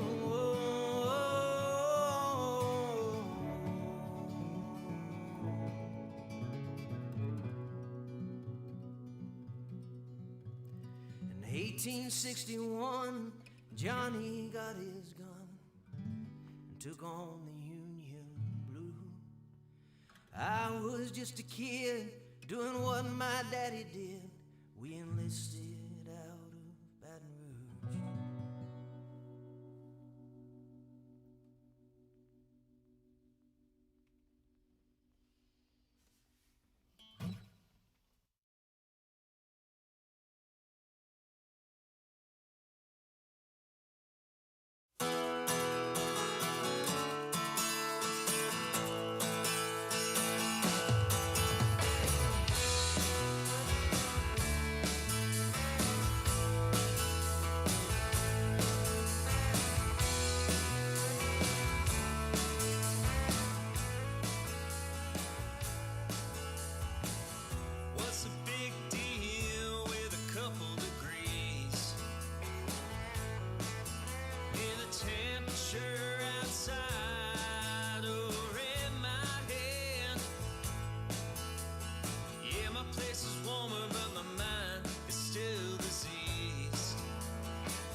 All right, all right. Good stuff. Thank you, Jacob. That was wonderful. That was awesome, man. Are you on there? Did we lose Jacob? No, I'm Jacob? here. Sorry. Oh. No, I just I You just- muted and stopped the video. Yeah, thank you. Good stuff. No, excellent I like stuff, the video, man. too. And I know we texted kind of in the middle there, but that Union song I love. What a great song, man. And just what a cool. It's a wonderful song. Just, yeah. I mean, Yep. so my wife listens to, and I'm, hope we don't take offense to this, but my wife, she likes Pandora, and she always plays Mumford Sons, or Mumford and okay, Sons, yeah. whatever they're called. And so I go, hold on. I go, listen to this song. And I played Union Son for her, and I was like, just check this band out. I heard them on the radio, like I was, whatever. And she was like, oh, I liked it. It's really cool. And I was like, I go, yeah, that's Jacob from fucking Open Mic. Oh, sorry. But I'm like, it's but you know what I mean? It's Like, me on it's, bass, yeah. well, it's a great song. It's a cool song. It fits right in that genre, at least from my perspective. And love it. Appreciate what you do, Good man. stuff. Thanks for Yep. being a part Thank of it. you. So, awesome. Awesome stuff. Yeah, Good very night. much Thank so. you. The Big Shoals albums are all on Spotify. Okay. We've got two. One's called Still Go On. One's called Hard Lessons. My band, the third song, that album's on Spotify, and all everything's on all of the streaming things and YouTube and all sorts of stuff. So all of that's really Perfect. easy to find if you want. So Jacob and, Riley and the Social Workers yeah. and the Big Shoals, please Yeah. take a listen, take a look. Please like their page, check them out, follow them, see what they're doing, see where they're going. Again, Jacob, we miss you. We can't wait to Yep. see you. I know you're gonna be you're gonna end up down in Florida. Bummer. Hey, at least you'll be in Monday. Wow. FSU territory. Right? I'm a big Florida State fan, so at least you got that going for you. But other than that, It's man. University of Florida, actually, so that would be the rivalry. But Oh, you're still, going to? yeah, it's Oh okay. no! Oh, man, you're a hater. Oh, Gainesville. Oh, you going to not Gainesville? Tallahassee. What? Oh no! All right, never mind. I'm never talking to you again. That's all right. That's fine. that's I'll fine. try. I'll try and get there when I can. And yeah, thanks again for having me. Thank and you. thanks for playing the songs. And I'd love to do this. I definitely want to come out again as soon as possible. Well, as So, soon as you want, man. We're back up yeah. On starting Monday. next Monday. We're gonna have open mic back to normal, and since Great. the ban has been lifted from the governor, so we're following the rules, and we'll be back up and running. So. Again, Awesome. always a pleasure. Thanks for being on. And, Thank and you. again, please, anybody watching, like and follow Jake Riley and the Social Workers and Big Shoal. So, thank you, Jacob. Appreciate being on. Thank you. All right. Yep. Bye-bye. I will see you. So, all right, we have the Lowlayers. What is up? Man, they've been hanging out all night. I if we appreciate waited it. long enough, we got to give them. Right. This has been a longer night. We like to talk. It's an so, experiment. Fair enough. And it is. Because we had Karrie. We had a bartender or Yeah. a waitress for the first day. Well, we don't like to shut up either. No, that's true. So, but we got, what is that? Good things that come to those who wait. That's right. So we waited long enough, and we got all three of the Lowlayers They on. just slowly popped up one at a time. We're seeing them join. We're like, all right, we got them all. Hey, the difference between these guys and the rest of the crew, these guys were playing here before they got into one of our competitions, right? That's right. Yep. So we got Ryan. You're out there, right? Howdy. How's it going, man? And then we got What's Nick. up, Stoney? What's up, Andrew? What's up? Nick, the bass player, right? You there? Hey, All guys. right. How you Saying doing? hi. We're doing good. Hey, who got the guitar, man? Yeah, who got that, the Zagger? Oh, it's right there. Here it is. Do you still Right got it? on. Oh. No, Nick's got it. I Look. thought that was on eBay. No,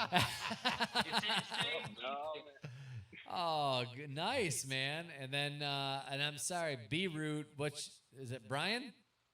Brandon, yeah. Brandon, I'm sorry. So, the man who's got like his fingers taped up like there's no tomorrow. Wait, I'm sorry, what'd you say? Oh, that's Root. Roots. Root.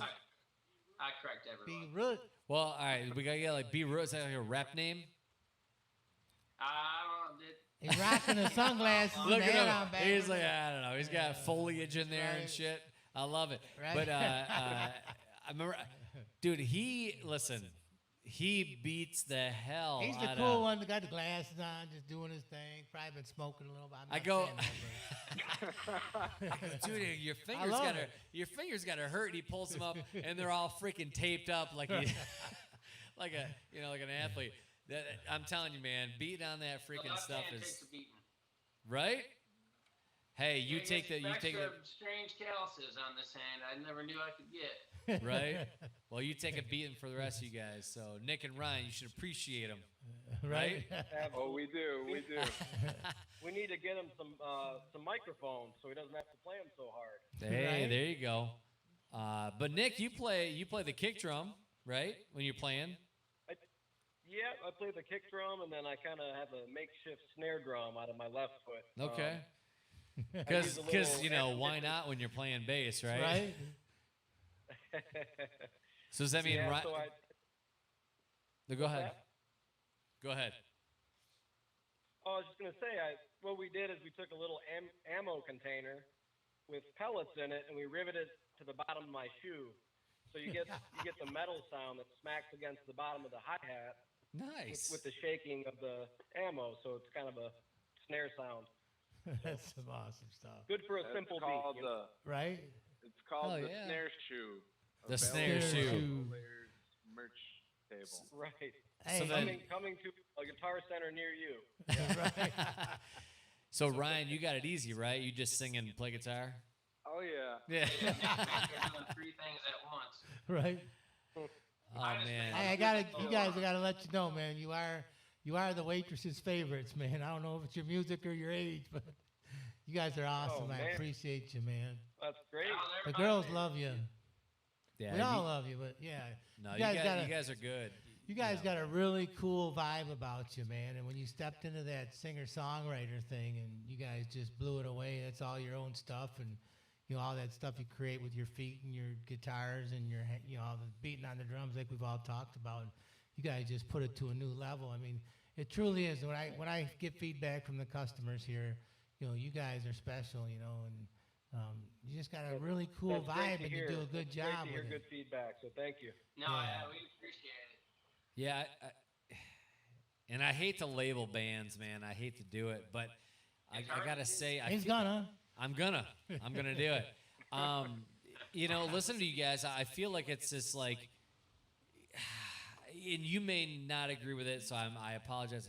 But I mean, it's like 311 and Incubus went like folk. Like it's no, I'm telling you, man, it's this groove. Like I feel like 311 Amber, like it's got this kind of like really smooth groove, but you had this like folky bass to it. That's all I can say, man, and I love it. I think it sounds great. You mean Yeah, listen? Tennessee roots in there. I'm gonna go a step further, guys. I love going down to the Keys. The guy across the street introduced me to the Keys and going fishing, and we go down to Key Yeah, West. we were talking about Almirada earlier. Love Almirada, right? And the Key West for Fantasy Fest and all that. And when you guys are playing music, I don't like to talk about my business too much, but when you guys are playing, it's like you got one burning, you're down in the Keys, sitting in a bar on the water, and life couldn't be any better. And that's what if you guys were on that down in Almirada or Key West with me doing that, I mean, it would be perfect because that's what you guys are about, man. It's that positive energy and that funk you guys have that just is awesome. Well, and I think we talked about earlier is that you guys are, how long you been together as a band? What do you say, Ryan? About 2.5 years? Yeah, I'd say about 2.5, 3 years. Initially, I was trying to get something started, and I was looking for a drummer. So I hit Brandon up, who's, we've jammed together since I was a teenager, and he had a lot going on at the time, so he turned me on to Nick, who had just moved into town from Tennessee, and we started I knew it was playing. great. Eventually, Brandon had to jump in. Yeah, right. You two together, and he says, "I got to be part of this, man. I want to Right? be left out. I get it. Well, I'll tell you. You know what I mean? That's pretty much You know, it. Nick, and you and I have talked about this real quickly too. Is that toned? You know, there's like tone seekers, man. And I don't know if we never really got to the root of it, but I don't know if it's on purpose or by accident. But the bass tone you got with your setup, don't change a thing. I mean, that's coming from me. I feel like I'm not saying I'm like the Mr. Sound guy, but I'm telling you, man, I love the tone because it works so well with Ryan's guitar and everything's Brandon's doing on percussion. You guys, so overall, I think, in for those watching, the Lowlayers won the singer-songwriter contest last year, and, it was well-deserved. Yeah, it was. And you guys really you've got your own sound, and I know I kind of mentioned what it was, my opinion of it was earlier, but everybody has their own sound, and you always kind of like, you want to assimilate it to something else, like, hey, it sounds like this or it sounds like that, but a lot of it's getting the right tone and everything else built into it. And you guys really, I mean, it's cool. So if anybody's not watched these guys play, they're really, really good. Extremely, they're really tight. And as a musician, I love that you guys are super tight. You know what you're doing. The tone is good, and it sounds good. Well, here's we've talked about for weeks, Andrew and I have been doing this show, about people that make people shut up, right? If people are all right, I gotta get up every once in a while during the open mic contest and ask people to respect the singers and keep it down. The good ones, they just shut them up, right? And you guys are in that category, but where you guys take it to another level is you get them moving, right? Now you see them like, moving in their chair, tapping their foot. There's a difference, right? Some people just sit back and listen to some of these voices, but you guys, in my mind, because I want people to come into my bar, like some of these new venues we're looking at are going to have dance floors and whatnot. And like when you guys shut them up, but you get them moving, right? You got that cool vibe that just gets you. It's energy, man. Like I said, you want to be on the beach and moving, and it's just good stuff. Like I said, you shut them up and get them going. Well, thank you. I think as far as the tone goes, Andrew, you need to buy the cheapest bass you can find. Come on, don't tell us that. I'm telling you. Now, I use a pretty nice Gens-Benz amp, but as far as the guitar goes, it's literally bottom of the line. Ibanez, like $125 guitar. So. All right. Well, listen, that's a secret. See all them expensive guitars you got in your basement? Just throw them away and buy some cheap shit. Right. I mean, so one of the best, and the reason why I kind of, and I made that connection between you guys and 311, and I'm sure you've heard that before, but the song Amber, I love that song Amber, and I feel like your bass tone, it's such a cool sound, and you really kind of you've really figured out a way to get close to that without really a lot of the flanger kind of piece to it. And again, it could sometimes, listen, it's by accident, and I'm not saying either way, but I mean, it's just, you can say you had a cheaper bass and maybe a really, really good amp, but there's still, I mean, don't take away the fact that you had to figure out what it sounded like and what sounded good to you, and that really projects itself to the audience, and they can hear it. And the cool thing is that, like, there's bands, and I'm in a band, and obviously, and as I play, and sometimes, if you sing and you play lead guitar, you kind of, you can be that front man, arrogant front man. But, what I really appreciate about you guys is that you all complement each other. You really do. Yeah, there's three of them, right? You got the dreadlocks in the front, right? This kid that can play and sing. That's you, no, Ryan. I'm being honest. And we talked about Brandon. He's got the sunglasses on. These chicks are digging him playing. And you got Nick back. You got Nick back there playing the bass, the drum, and you guys are all unique in your own way, and you just tie it all together. It's just awesome. So yeah, you guys are tight. So speaking of that, who gets all the ladies in the band? Who's the lady killer? Oh shit. Oh, there he is with the sunglasses on. And the foliage in the background. Let them lie to you. Yep, the office plant. Oh, man.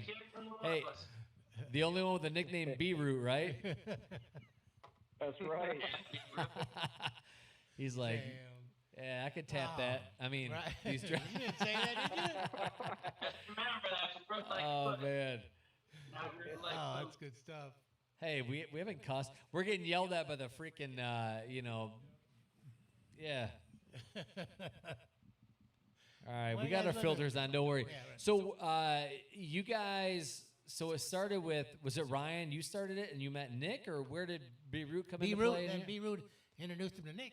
Oh, that's right. Yeah, you met. So you guys met together. Yeah, I've known Brandon since I was 15 or so, and we've been jamming for years here and there. And I was looking to start something new. I had just moved back from Chicago and was looking to get something going. And Brandon had a lot going on at the time, so yeah, he introduced me to Nick, and that's where it all started. And you know, we got Brandon to join us and fill it up with some dynamics, and I don't know, just seemed to work. So.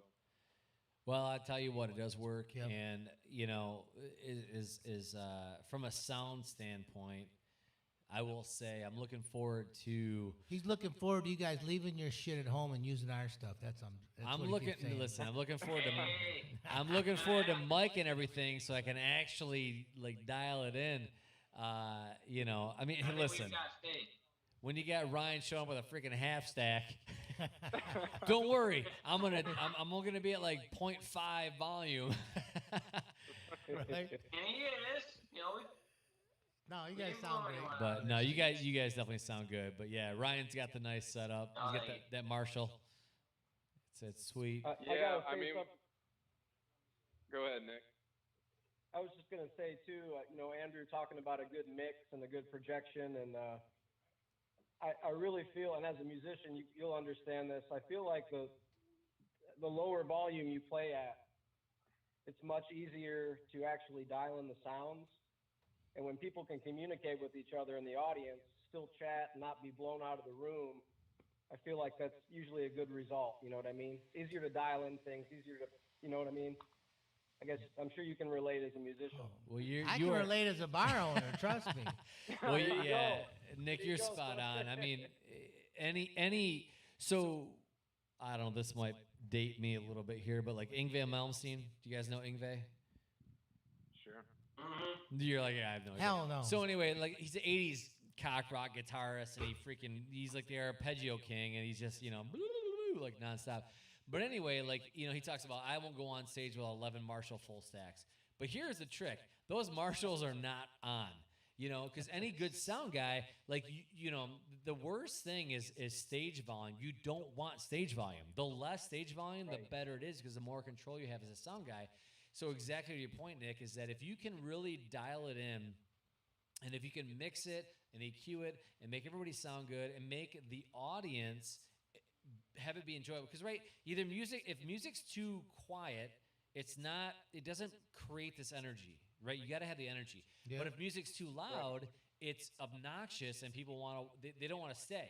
So you got to find the sweet spot, and not to be super technical, but Yeah. I use a decibel meter, and I try to dial it in, because like I found the sweet spot, and I feel like it's the best thing. And always trying to get the right EQ with the low end, the high end, and everybody, so you can cut through. And I think that's the thing too, is people that just kind of go up and play and it's all muddied, right? You can't. Everything's just kind of mixed in. You gotta spread out the sound. So And like the high ends, the low ends, and one everything. thing we all appreciate, even as individual musicians and music lovers, is dynamic in music, and that space between the notes, which is a whole lot easier to achieve when you're not drowning out the sound with the volume. Absolutely. Yep. Billy Gibbons. Right? He's Right, and you've got a known place, for that quote. You've got a place to go with the music too. You've got your crescendos, your high points, where you really want to blare out the sound. If you're already coming with a big giant wall of sound, you don't get much Right. variance. So Right. definitely That's true. important. I couldn't agree more. No, I agree You know, too. and But I'll tell you, Andrew, we'd love for you to do sound for us one of these days when we get back in there. Well, absolutely. No, absolutely. Jim, what's the date on the calendar? Well, I mean, I love dialing you guys in, and I know you guys played here one night, and you know, and I couldn't stay. I came out and kind of set up real quick and kind of waved at you guys and left. But, you know, to refer back to what Ryan said earlier, I got a lot on my plate usually. He does. Yeah, there's really never a downtime in my life, but I try to, you know, live life to its fullest. And again, a lot of it's to deal with you guys, and you make it worthwhile. You know, I love coming up here and doing those things. And really excited to have you guys on, and I'm glad you guys came on tonight. But we got 3 songs. Yep. So we have Magnet, Old Number 7, and Spooky. And these are all 3 originals? Actually, just 2 of them, or just one of them are. Sorry, Magnet. Magnet, all right. So Magnet, I know Ryan, I had mentioned that to you before. I think I sang it, and I was like, play that one song, and I sang part of the lyrics. I love this song. It's a really good song. Everybody that's watching. You know, and again, a part of the singer-songwriter contest. These are the winners of it. You know, well-deserved. And about singer-songwriter, you know, you can look at like an individual performer or a group, and it wasn't that. It was about the song. And you guys really captured like the creativity with a catchy melody, a good hook, but good lyrics. And more than one song. sound. We're talking 3 songs. Yeah. People that don't know, they had and you to do guys 3 changed songs. it up too. It wasn't like you played the same. Right. You know, you guys really changed it up, and it was, you know, it's good stuff. Definitely good stuff. So Thank you. sorry, I may cut you off. No. I say thank you very much, fellas. I appreciate everything you guys do. I look forward to you guys playing here on the weekends again. And Yeah, All right. looking forward to it too. Yeah. Yeah, Stoney, I just want to say thanks a lot, man. You are great. I mean, wish there was more people like you, and especially bar owners like you. now we're just gonna buy more bars and just keep it going. There we go. you go. Right? I'll buy them up. I'll buy them all, man. That's awesome. I have an So- awesome partner, man, and he's a really good guy, and he helps me out with all this stuff. So he don't like his name out there, but thank you. I appreciate it. Yeah, he's Yeah, good dude. yeah. He stays under the radar, but Yes, he does. he's a good guy. So without further ado, we're gonna play the Lowlayers. This is Magnet, then into Old Number. Some Magnet's the original, and then the cover songs Magnet's are Old the Number 7 original, and Spooky. Old Number 7's by a band called Devil Makes 3. Yep. And John, Spooky producer is- John said, "Fucking fantastic." John It's likes late, that band. so there's probably not kids I can say that. John also is a big Lowlayers fan because John is a big Lowlayers Every week he's fan. be like, hey, "Did you call Ryan? Did you call Ryan? Did you call Ryan?" I'm like, "Dude, listen, I got the Facebook message out there. I'm just waiting." Thanks, He's John. making things Hey, up. John man, I'm knows the telling you. girls like you guys, so if you guys are playing, he's got some options. That's out right. there. Yeah, bring the There you girls go. in. He's out there playing the field while you're doing the music. All right, yeah, guys. This is the Hey, Lowlayers. see that, John? He threw in the drum beat for it. The little. Brandon's gonna Yeah, try to right, there play it goes along, again. I'm There it sure. is. John, you got to get them sound effects. All right, so we're gonna play 3 songs here from Lowlayers. Again, it is Magnet, Old Number 7, and Spooky by the Lowlayers. Hit it, John. Get it, John.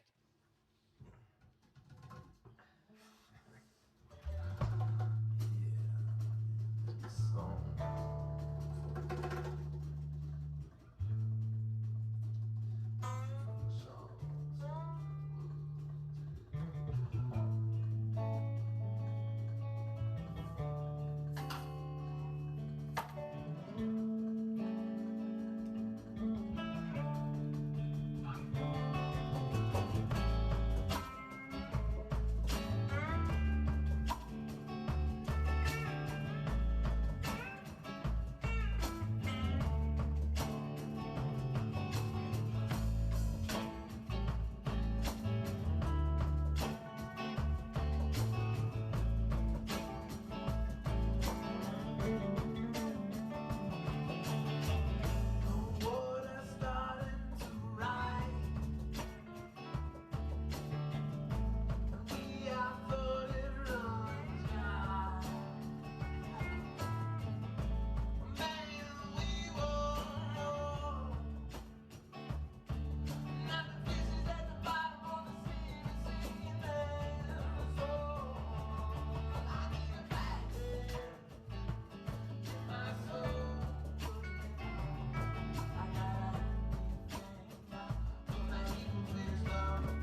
this one's for Sean.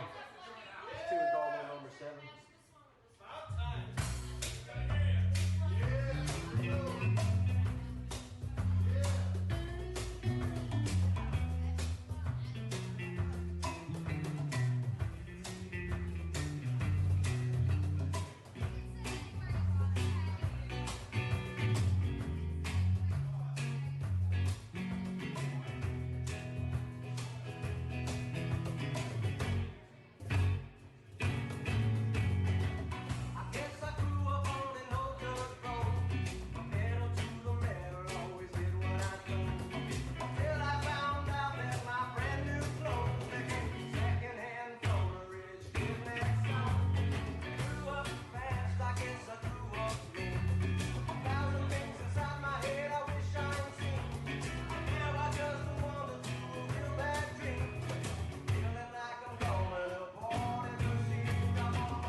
That was awesome. Spooky. I miss you guys. Heck yeah, man.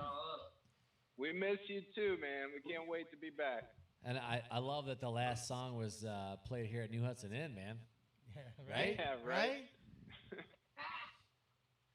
With We the love playing there. with the Marshall half stack and all, right? Hell yeah. Oh, I appreciate Definitely every one guy. of our favorite approved. spots. So again, Lowlayers, you guys, you got Facebook, YouTube.com. What you got?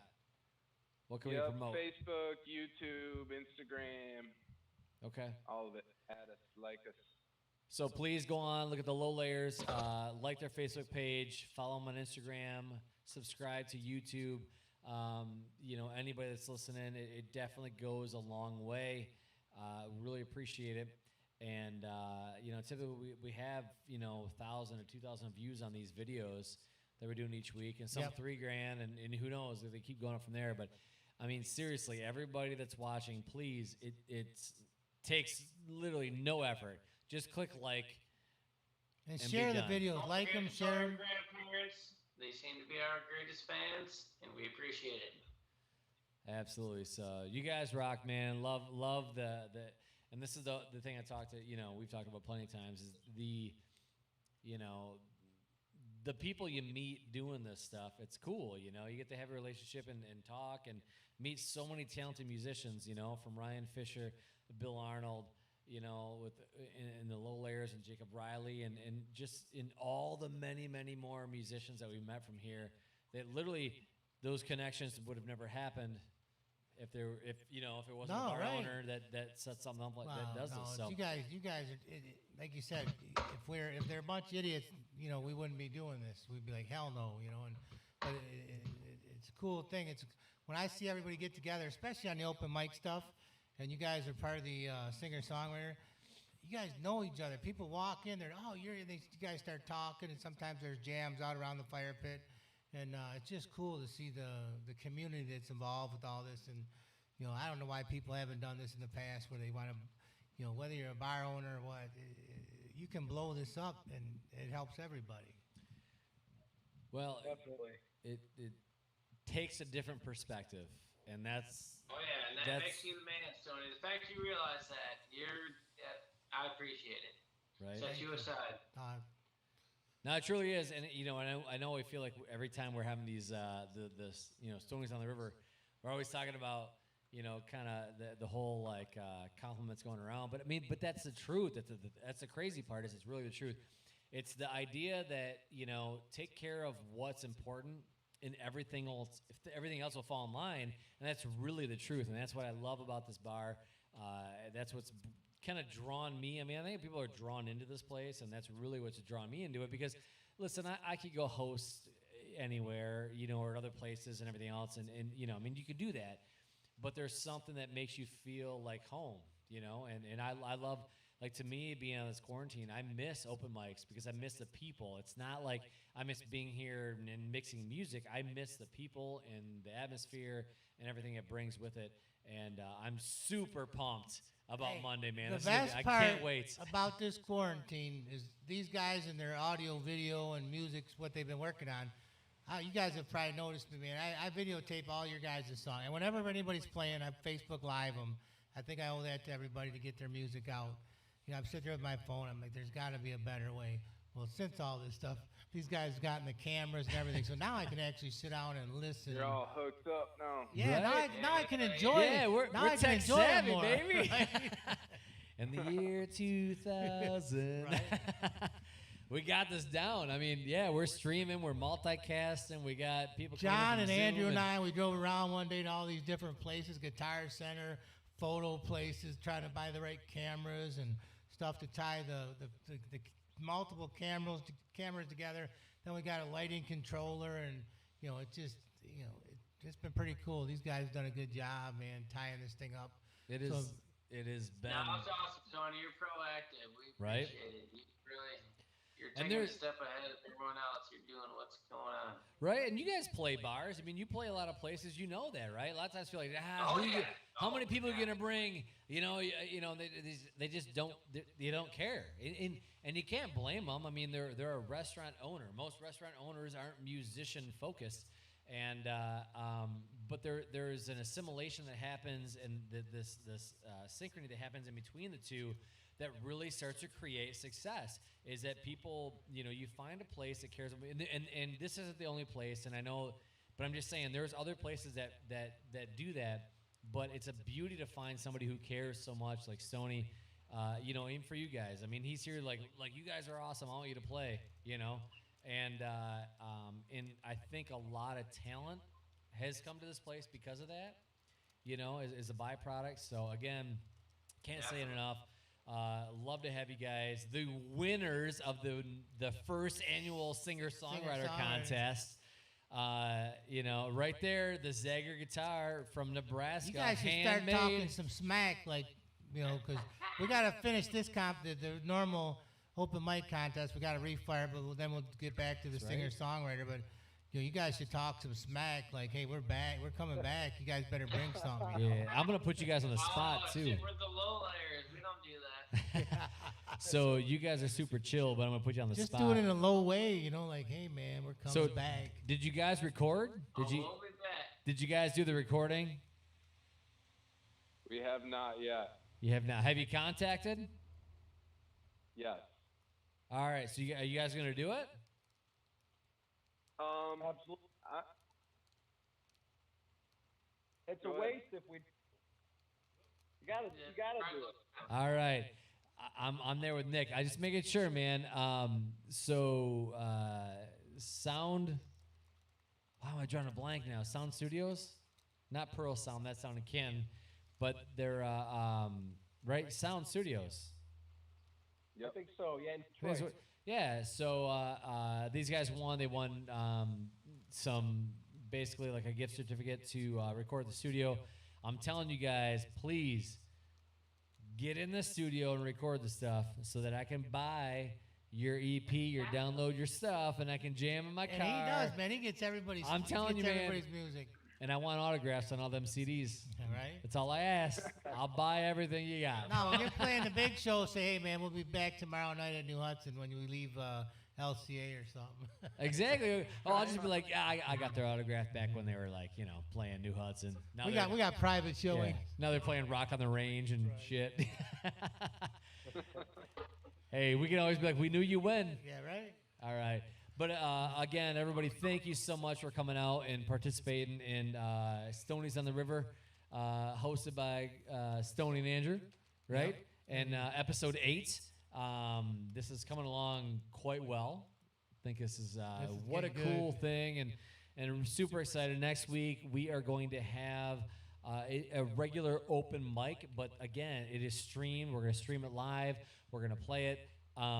We're going to interview first. We're going to interview Megan and her boss from the 3 Chord. One of the co-founders of 3 Chord. Yes. He was a promoter for Pat Benatar's husband, Neil, and so it's going to be nice. Yeah. So again, we're excited. As a bourbon guy, as a whiskey guy, I hate saying bourbon, just whiskey. I like whiskey in general. I'm not particular. I'm not like I need to have bourbon. You can message me later if you want to know the difference. But again, 3 Chord. Right, it never stops. The 3 Chord, man. It's good. It's good, and they support the industry. I'm picky, man. I'm pretty picky when it comes to bourbon. I don't just drink anything, and again, it's good stuff. Past Blue Ribbon. We ran out, so I would have been drinking that too. Tony, man, we ran out of Pabst Blue Ribbon. Sorry, brother. But great sponsors, great entertainers, great bar, all around. Thank you, everybody. All right. Great night. Thank you for having us, guys. We really appreciate it. All right, Lowlayers, thank you so much. Thanks for being so patient. I know it took us so long to get here. It's a long night tonight, the longest episode we had. But again, 3 Chord, cheers. Signing out from Stoney's on the River. Right? Thank you, everybody. Cheers.